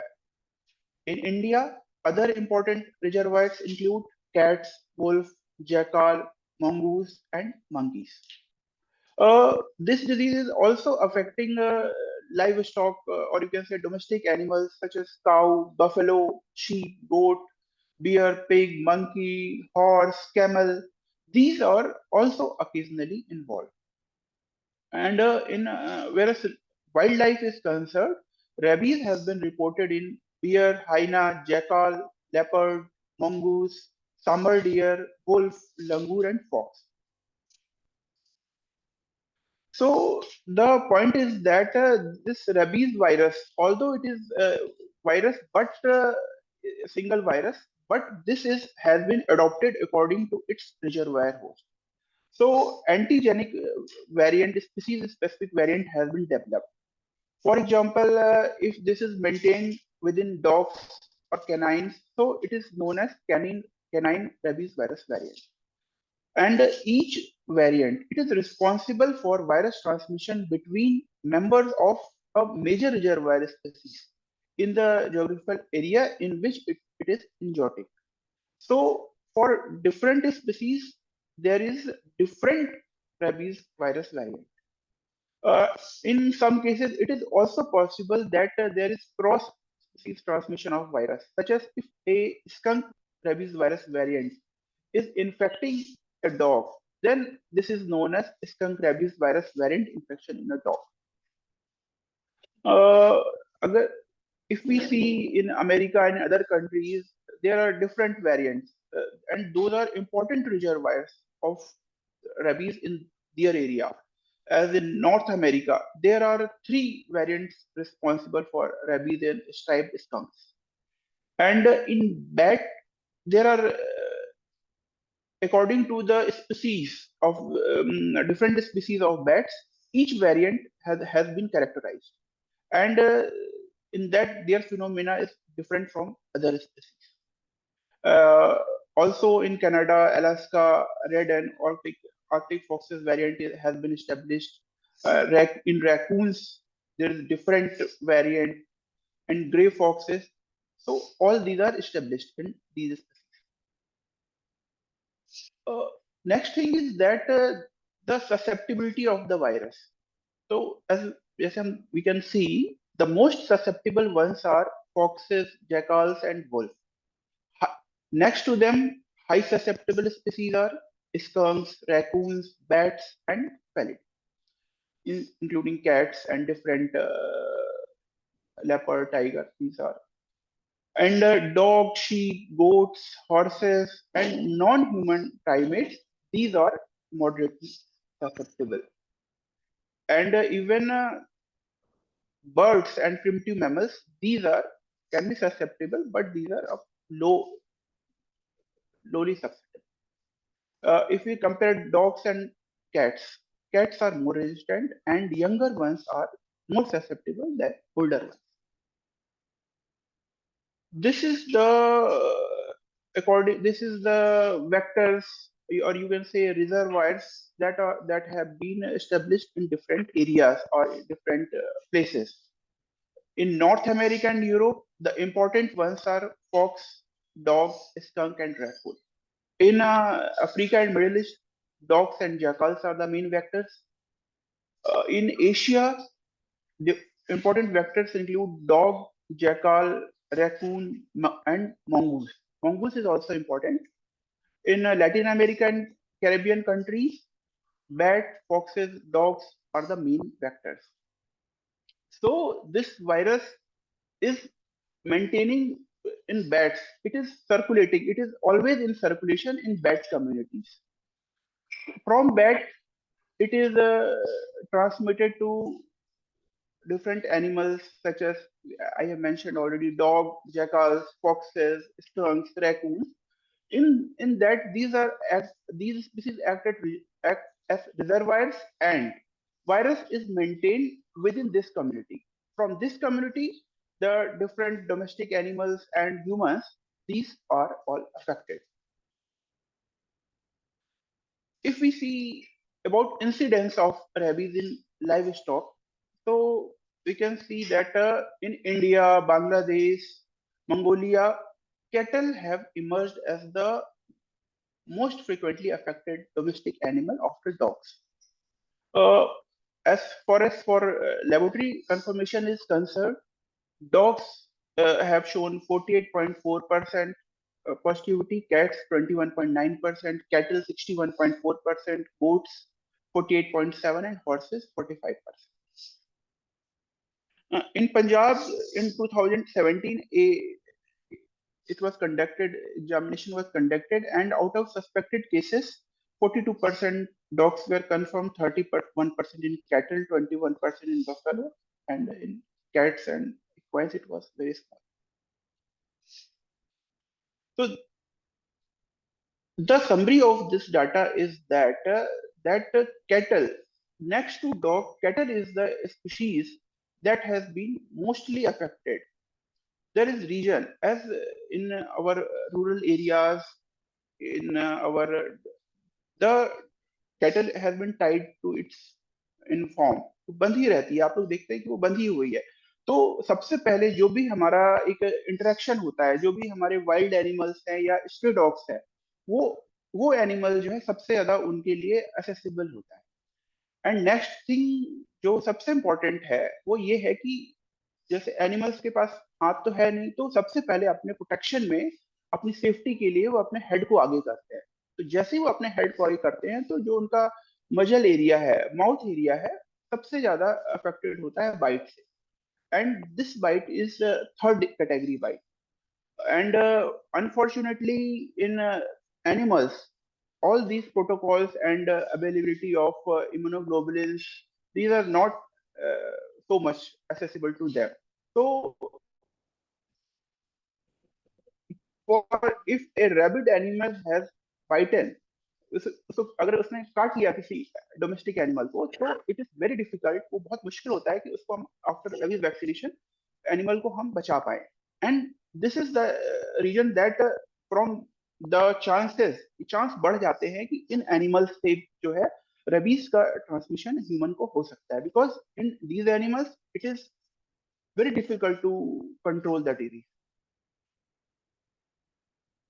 So regarding transmission, the thing is that the transmission of virus, it almost always occurs. We can say that in almost all cases, it is by the introduction of virus-laden saliva into tissues, usually by the bite of a rabid animal. So the data also says that 99% of the cases are following a bite from rabid dog. Other non-bite exposures such as scratches, abrasions, and open wounds that are exposed to saliva or other potentially infectious material from the rabid animal is possible, but it is rare. It is not so. The chances are very less. And other types of, there is always confusion that petting a rabid animal or contact with blood, urine, or feces of a rabid animal, it is not associated with the risk for infection. And another thing is that for the transmission by aerosols, it is practically it is very less, but there are chances that in which there is closed environment, such as in caves where there are bad population, in those places it is possible that there can be transmission by aerosols. And also transplantation of infected organ is also described. There are cases that by cornea transplant, if the rabies has been transmitted, and by the transplant of solid organs, this is documented. And human to human transmission by the bites or saliva, it is theoretically possible, but it is never been confirmed. So we cannot, we can say that it is not possible. This is also in the first lecture we have seen that that by consumption of raw meat or milk of infected animals, that it is possible or not. It has been already been made clear that it is theoretically possible, but due to some conditions such as that maximum we don't drink raw meat milk. And if we in a hilly regions, the curd dahi jo hai wo कच्चे दूध से बनता है. But the good thing is that when curd formation occurs, lactic acid formation occurs, and the pH changes, and in that pH rabies virus cannot survive. So when I was posted in the hilly areas, there one or two cases that have came whole village people came go to hospital that they have been drinking or using the product milk product and that animal has died due to rabies. सारे लोग जो है वहां पहुंच गए hospital पहुंच गए वहां पे तो अब वहां बड़ी अजीब स्थिति ये हो जाती है कि इतने सारे लोगों को हम रेबीज वैक्सीनेशन देना पॉसिबल भी नहीं है और देने की जरूरत है कि भी नहीं. तो हमारे पास वो रिफर होके आ रहा है कि आप बताइए कि इसमें हो सकता है कि नहीं हो सकता. तो नाउ और we have understanding that these मतलब we can say that it is safe. So is another thing is that the biting मतलब when some there is a horses donkeys ये जो जब इनमें रेबीज का इन्फेक्शन होता है तो ये एग्रेसिव हो जाते हैं वो बाइट कर सकते हैं. So there is chance that if such bite occurs there may be transmission of rabies. And जैसे cattle buffalo these are biting इनमें नहीं होता है, इनमें क्लिनिकल साइंस में बाइटिंग कॉमन साइन नहीं है, but transmission is possible through saliva. Also, as a veterinarian and as a we have to be careful that when we are examining sick animals that they may be not showing all the signs of rabies, but one or two signs. मैं ऐसे ही एक आपसे छोटा सा case share करना चाहता हूँ. मैं उत्तराखंड में ही पोस्टेड था तो वहां पे एक बफेलो का ट्रीटमेंट चल रहा था और हिस्ट्री ये थी कि बफेलो ट्रीटमेंट रिस्पॉन्ड नहीं कर रही थी और ड्यू टू फ्रीक्वेंट इंजेक्शन क्योंकि उसको ट्रीटमेंट के लिए कई इंजेक्शन लग रहे थे तो अब वो मतलब थोड़ी सी वो हो रही थी मतलब नॉट अलाउइंग मतलब थोड़ा सा वायलेंट हो रही थी. बट लोग ये सोच रहे थे कि ये तो मतलब वायलेंट इसलिए हो रही है कि उसको फ्रीक्वेंट इंजेक्शन दे रहे हैं. तो एक प्रैक्टिस ये है कि अगर कोई भी एनिमल है जो इवन पेट्स में भी हम देख सकते हैं कि अगर कोई एनिमल नहीं खा रहा है उसका या सलाइवेशन हो रहा है तो ये देखा जाता है कहीं इसमें ऑब्जेक्ट तो नहीं फंस रही है, उसका माउथ का एग्जामिनेशन करने की एक प्रैक्टिस है. या लोग अपने बेयर हैंड से मेडिसिन भी एनिमल को देते हैं. In that case if there is any scratch or wound then it is possible that through saliva rabies can transmit.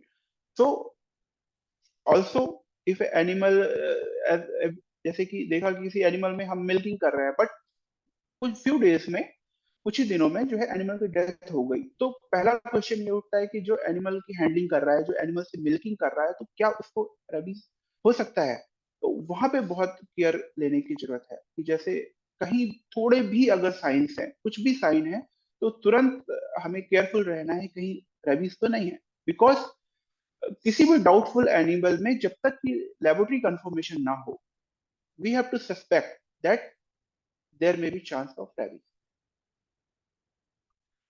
So as far as pathogenesis is concerned we can see that due to dog bite rabies virus जो saliva में है वो deeply मतलब जब dog है rabbit हो जाता है तो उसका जो बाइट का पावर है वो जो है बहुत ज्यादा हो जाता है. तो मतलब जब बाइट करता है तो काफी डीप पेनिट्रेशन होता है और जो नर्व्स है हमारी जो डीपली सिचुएटेड है वो उनमें वायरस का जो है वहां पे उस एरिया में virus locally multiplies, then travels through the axons and reaches the spinal cord. There also it gets multiplies, replicates, then it reaches the brain. And brain में क्या होता है कि ये आपके नर्व सेल्स हैं, इनका डिस्ट्रक्शन कॉज करता है, और due to destruction these clinical signs, जो भी क्लिनिकल साइंस एनिमल्स में शो होते हैं ड्यू टू डिस्ट्रक्शन, वो शो होते हैं। इसके बाद इसका क्या नेचर होता है कि ड्यू टू मतलब सेंट्रीफ्यूगल इसका स्प्रेड होता है, तो जैसे सलाइवरी ग्लैंड्स में पहुंचना और डिफरेंट इनर्वेटेड ऑर्गन्स में ये वायरस पहुंच जाता है। तो इसमें इंपॉर्टेंट ये है कि before appearance of clinical sign, किसी एनिमल में क्लिनिकल साइन नहीं आए हुए हैं, उसके पहले से भी, क्लिनिकल साइन आने के पहले भी सलाइवा में वायरस हो सकता है। सो इंपॉर्टेंट ये है कि जब भी हम एनिमल्स को, जैसे कोई भी गांव के लोग हैं जो डिफरेंट डिफरेंट एनिमल से कर रहे हैं, डेयरी फार्म है या कोई शीप गोट है या हॉर्सेस, म्यूल्स, जो भी लोग हैं जो एनिमल लाइव स्टॉक का मतलब एनिमल हस्बेंड्री प्रैक्टिसेस में इन्वॉल्व हैं, उनको एजुकेट होना बहुत जरूरी है कि क्या क्या फाइंडिंग्स हो सकती हैं, क्या क्या एनिमल्स में हमें दिख सकता है कि जो भी सजेस्ट कर सके कि रेबीज है। तो कोई भी स्पीसीज हो, एनी स्पीसीज जो है, वो उसमें सबसे पहला जो साइन होता है serious disturbance.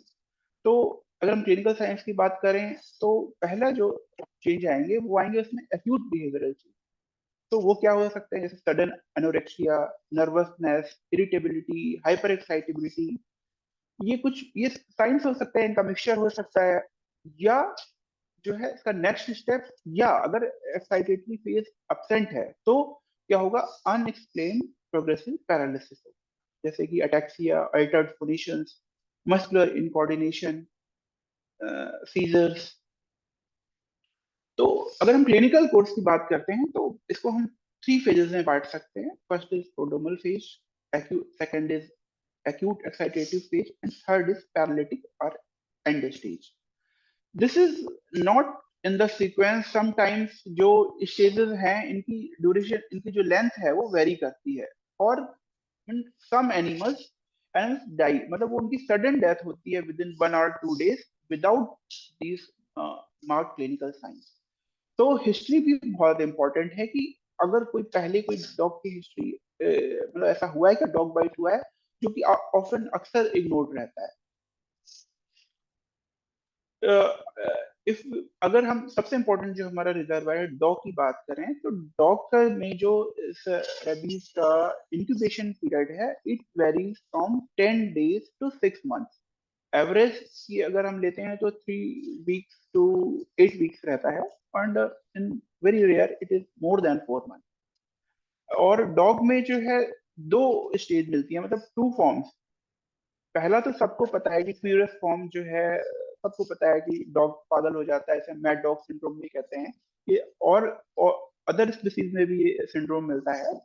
But purest form तो हमने देख रखा है। द मेन इसमें जो साइंस है, जैसे एग्रेशन, इरिटेबिलिटी, एक्सप्रेशन जो होंगे उसके अलर्ट एक्सप्रेशन, डायलेटेड पिपल, एंक्सियसनेस, और जो उसका है लॉस फियर, मतलब वो डर भूल जाता है। और ह्यूमंस जो हैं या दूसरे एनिमल्स हैं या कोई भी मूविंग ऑब्जेक्ट है, इसमें कोई भी मूविंग ऑब्जेक्ट पे वो अटैक करता है, रोम एक्सटेंसिवली। और जो है फॉरेन ऑब्जेक्ट्स, जो भी फॉरेन ऑब्जेक्ट्स हैं, इनको स्वेलो करने की टेंडेंसी रहती है इसमें।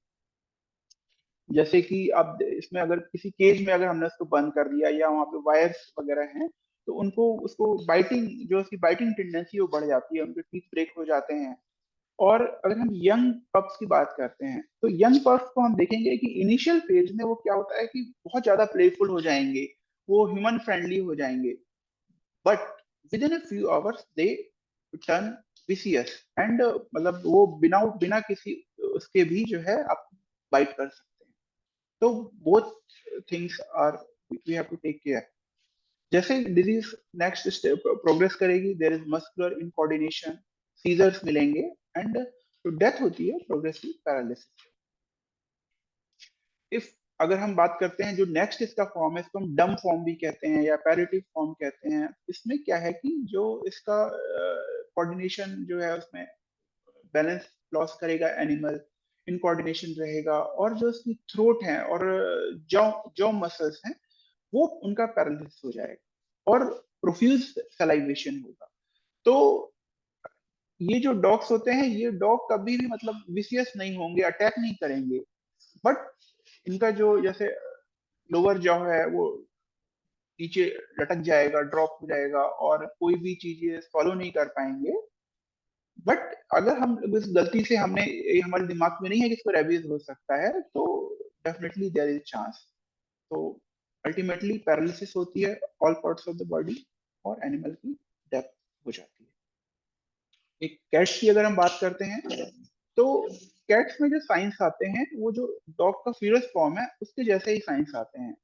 और ये जो कैट्स हैं ये मतलब ये कोने में छुपने की इनकी टेंडेंसी आ जाती है, और ये ऐसा बिहेव करेंगे जैसे कि कोई इमेजिनरी कोई मतलब माइस है हवा में और उस पर वो जंप करेंगे, उसको उसको पकड़ने की कोशिश करेंगे, ऐसे इमेजिनेशन। फिर नेक्स्ट क्या होगा, इनमें जो इनका paralysis, posterior third of the body का पैरालिसिस हो जाएगा, और अल्टीमेटली जो है ड्यू टू प्रोग्रेसिव पैरालिसिस इसका जो है रिस्पिरेटरी फेल्योर की वजह से इनकी डेथ हो जाएगी।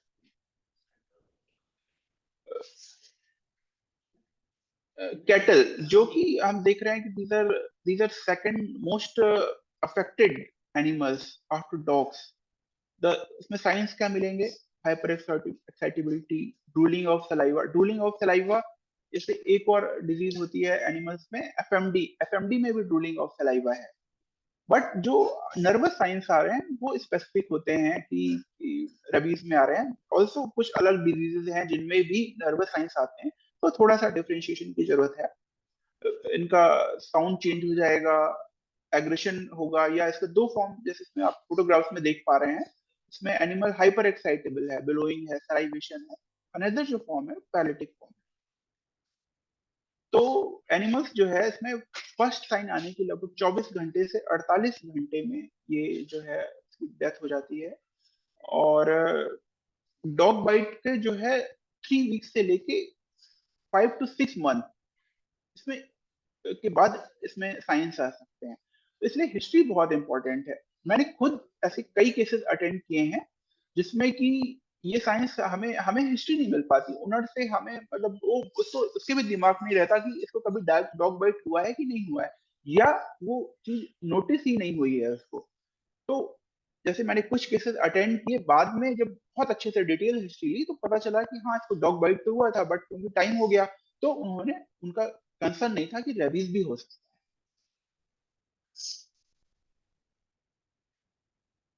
सो दीज आर जो अब जैसे आप देख सकते हैं शीप एंड गोट में क्या होगा, हेड बटिंग, एग्रेसिवनेस, मजल या हेड में ट्रेमर्स मिलेंगे, सलाइवेशन, ईयर्स ड्रूप कर जाएंगे, साउंड चेंज हो जाएगा, रिकम्बेंसी एंड डेथ। और मंकीज में जो हमें साइंस मिलते हैं वो सिमिलर टू ह्यूमंस मिलते हैं। जो भी ह्यूमंस में साइन मिलते हैं उनमें रेबीज में लगभग लगभग हमें वही क्लिनिकल साइंस देखने को मिलते हैं। अगर हम हॉर्स और म्यूल्स की बात करें, हॉर्स में और म्यूल्स में क्या होता है कि जो रेबीज से क्लिनिकल साइंस है सिमिलर टू टेटनस। तो टेटनस जैसे साइंस मिलेंगे वही pharyngeal spasm, paresis, ataxia, stamping of food. Pigs में देखें हम तो एक्साइटमेंट, इरिटेशन, ये डिग करेंगे, सरफेस को रब करेंगे, हार्ड ऑब्जेक्ट्स को बाइटिंग की टेंडेंसी रहेगी। ये जो है पिग्स में, अदर एनिमल्स को, मैन को भी बाइट कर सकते हैं। Paralysis, ultimately death. अगर हम अगर वाइल्ड एनिमल की बात करें तो जैसे उत्तराखंड में, मैं उत्तराखंड में भी पोस्टेड हूँ, तो उत्तराखंड में हिली एरियाज बहुत हैं, तो यहाँ पे जो है ह्यूमन और वाइल्ड लाइफ का बहुत ज्यादा वो है, मतलब एक दूसरे से कनेक्शन में रहते हैं। तो जितने विलेज हैं उनके चारों तरफ जंगल है। तो मैंने देखा है कि सबसे ज्यादा अगर किसी में रेबीज मिलता है तो कैटल बफलो में मिलता है, क्योंकि वो जब वाइल्ड एनिमल्स में जो रेबीज के साइंस आ रहे हैं तो उनका क्या होगा कि नॉर्मली वो गांव की तरफ या जो सब अर्बन एरियाज हैं वहां वो नॉर्मली नहीं जाते, बट ड्यू टू रेबीज मतलब उनका डर जो है खत्म हो जाता है। और जिनको नॉर्मली वो अवॉइड कर सकते हैं, जैसे ह्यूमंस से अवॉइड करते हैं या दूसरे एनिमल्स जो को अवॉइड करते हैं, उनके लिए वो मतलब फ्यूरियस हो जाते हैं या उनको अटैक कर सकते हैं। तो ये है, सब भी एनिमल्स में लगभग लगभग यही है कि उनका जो बिहेवियर है चेंज हो जाएगा। वो जो है मतलब उनका डर जो है, जो उनका एक डर होता है दूसरी स्पीसीज के लेके, ह्यूमंस को लेके, वो दिस इज फिनिश्ड। बैट्स में अगर हम बात करें तो बैट्स जो नॉक्टर्नल एनिमल्स हैं, तो वो जो है दिन में भी हमें मिलेंगे, फ्लाइंग करते दिख जाएंगे। पैरालिसिस हो जाती है इसलिए वो फ्लाई करने में उनको प्रॉब्लम होगा, या जो है ह्यूमंस या अदर एनिमल्स को अटैक कर सकते हैं। तो अगर इंडिया में तो बैट से transmission, it is only one case was reported 1950, but in as in US, US में क्या है कि जो सबसे ज्यादा इंडिजिनस ट्रांसमिशन है वो बैट्स के थ्रू ही है। तो कहीं भी अगर ओपन एरिया है और या किसी रूम में या किसी घर में अगर बैट्स हमें दिख जाते हैं, ओवर मॉर्निंग में हमें बैट्स दिख रहे हैं, तो ये मान के चलिए कि बैट का बाइट जरूर हुआ होगा। बैट का जो बाइट होता है वेरी स्मॉल, वेरी स्मॉल, और विद इन मतलब हाफ एन आवर जो बाइट का साइन है वो भी गायब हो जाता है। तो अगर बैट लाइव मिला है या डेड मिला है तो it is always suspected, otherwise laboratory से कंफर्म हो तो, अदरवाइज हमें यही मानना है कि ये जो बैट बाइट हुआ है, और हमें जो भी पीपी मतलब पोस्ट एक्सपोजर प्रोफाइलिसिस लेनी है वो लेना बहुत इंपॉर्टेंट है। और इसी तरह से जो रोडेंट्स हैं, लगोमॉर्फ्स हैं, ये थोड़ा सा इनका रिस्क काफी कम है। वेटनरी साइड की बात करें तो जो है, अब जो है जितने हमारे सेल कल्चर या टिश्यू कल्चर वैक्सीन है, देयर आर डिफरेंट मैन्युफैक्चरर्स जो कि एनिमल्स के लिए वैक्सीन बनाते हैं। तो vaccine is not the issue.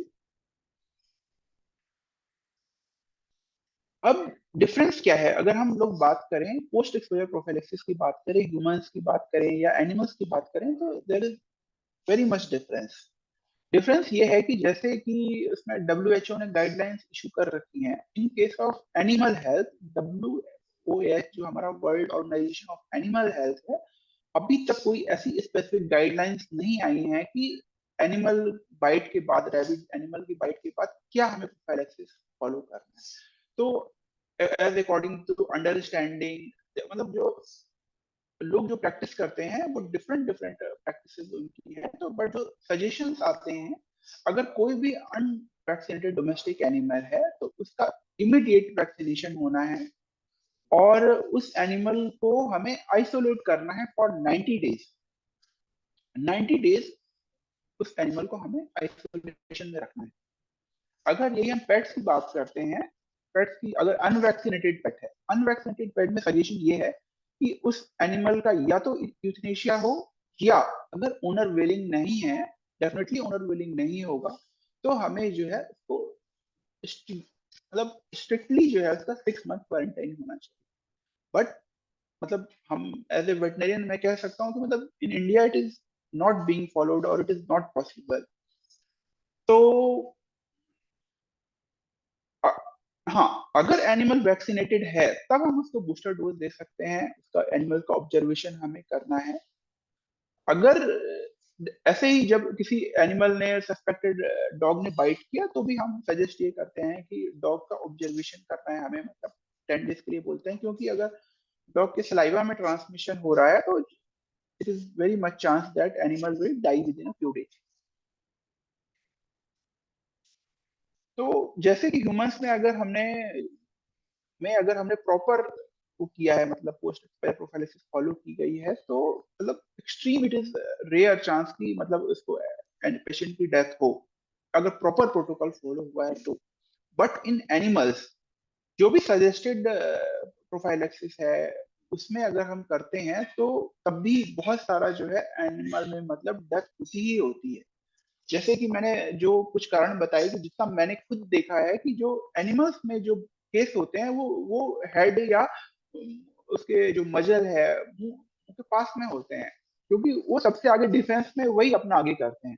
तो ड्यू टू थर्ड कैटेगरी आपकी बाइट हो गया, थर्ड डिग्री बाइट हो गया, और जो अवेलेबिलिटी कह लें या एसेसिबिलिटी कह लें कि जो इम्यूनोग्लोबुलिन्स की एसेसिबिलिटी है वो वेटनरी में नहीं यूज हो रहे हैं, मतलब इम्यूनोग्लोबुलिन्स जो है वो वुंड साइट पे नहीं हो रहा है। और प्रोफाइलैक्सिस भी जो है वैक्सीनेशन में जो शेड्यूल है कई केसेस में डिले हो जाता है। तो देयर मतलब बहुत सारे केसेस हैं जहाँ पे फेल्योर हो जाता है।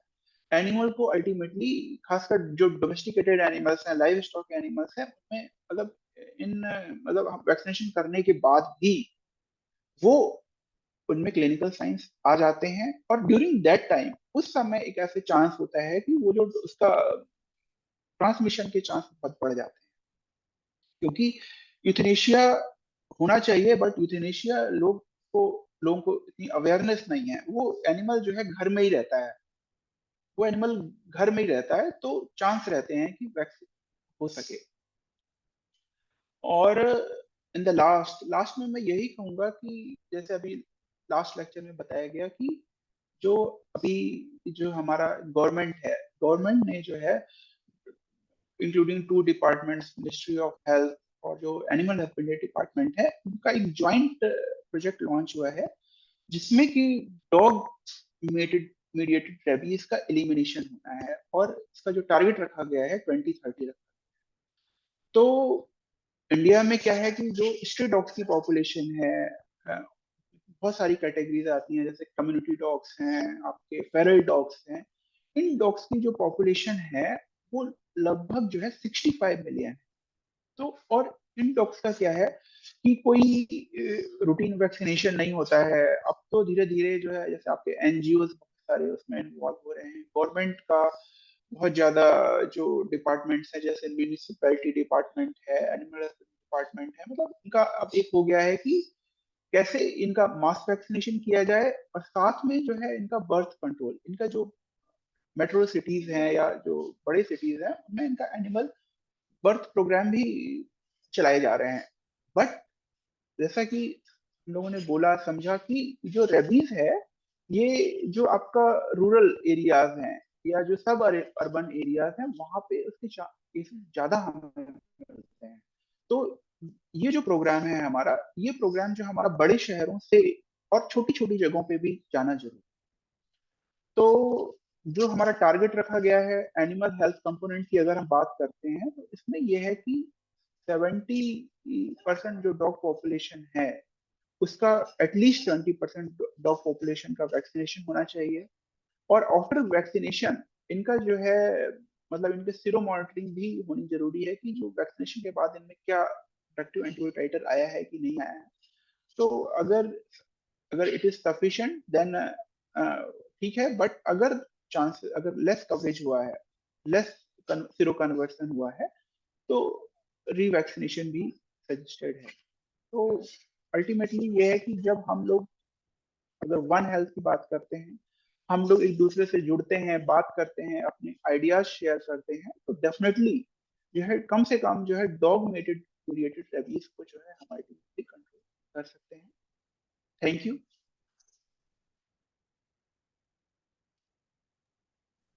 Thank you so much, sir, for this informative session on zoonotic transmission of rabies. Since there are no questions in the chat box, to conclude this event, I would request Dr. Abhay Singh, sir, Associate Professor, Department of Community Medicine, AIIMS Rae Bareli, to propose a vote of thanks and acknowledge the contribution of those who worked really hard to make this webinar a success. Sir? Thank you, Madhvi.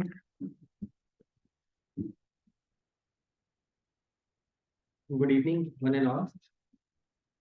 Today we gather here to express our heartfelt gratitude for an enlightening and enriching webinar on the occasion of World Rabies Day. It is an immense pleasure for me to extend a warm and sincere vote of thanks. First and foremost, I extend our gratitude to our Executive Director, sir, for taking the time to grace us with his invaluable insights. Your leadership and vision is instrumental in guiding our institution towards greater heights of the success. To the Dean of Academics, we express our heartfelt thanks for her continuous support in forecasting academic excellence within our institution. Your dedication to the pursuit of knowledge inspires us all. and your presence today has added immeasurable value to the webinar. We would like to also like to extend our appreciation of our resource faculties who expertise and passion have illuminated today's discussions. Your willingness to share your knowledge and experiences has been instrumental in making this webinar a rich and informative experience for all. Our IT employees deserve a special mention for this unwavering commitment to ensure the seamless execution of this webinar. Your technical powers and behind the scenes efforts have played a pivotal role in making this event a grand success. Last but not the least, our heartfelt thanks goes to all the participants that are you people and who are participated in this webinar, who joined us today. Your active engagement, thoughtful questions, and willingness to learn have made this webinar an interactive and dynamic platform for knowledge and excellence. We look forward to more such enriching interactions in the future. Thank you all once again for your participation and support. Wishing you all a successful and fulfilling journey ahead. Thank you. Thank you, everyone. Thank you, sir. The e-certificates of participation will be sent to all of you who attended the session in approximately a week's time. Again, thank you all for attending this webinar and making it a huge success. With this, we close this national webinar. Thank you.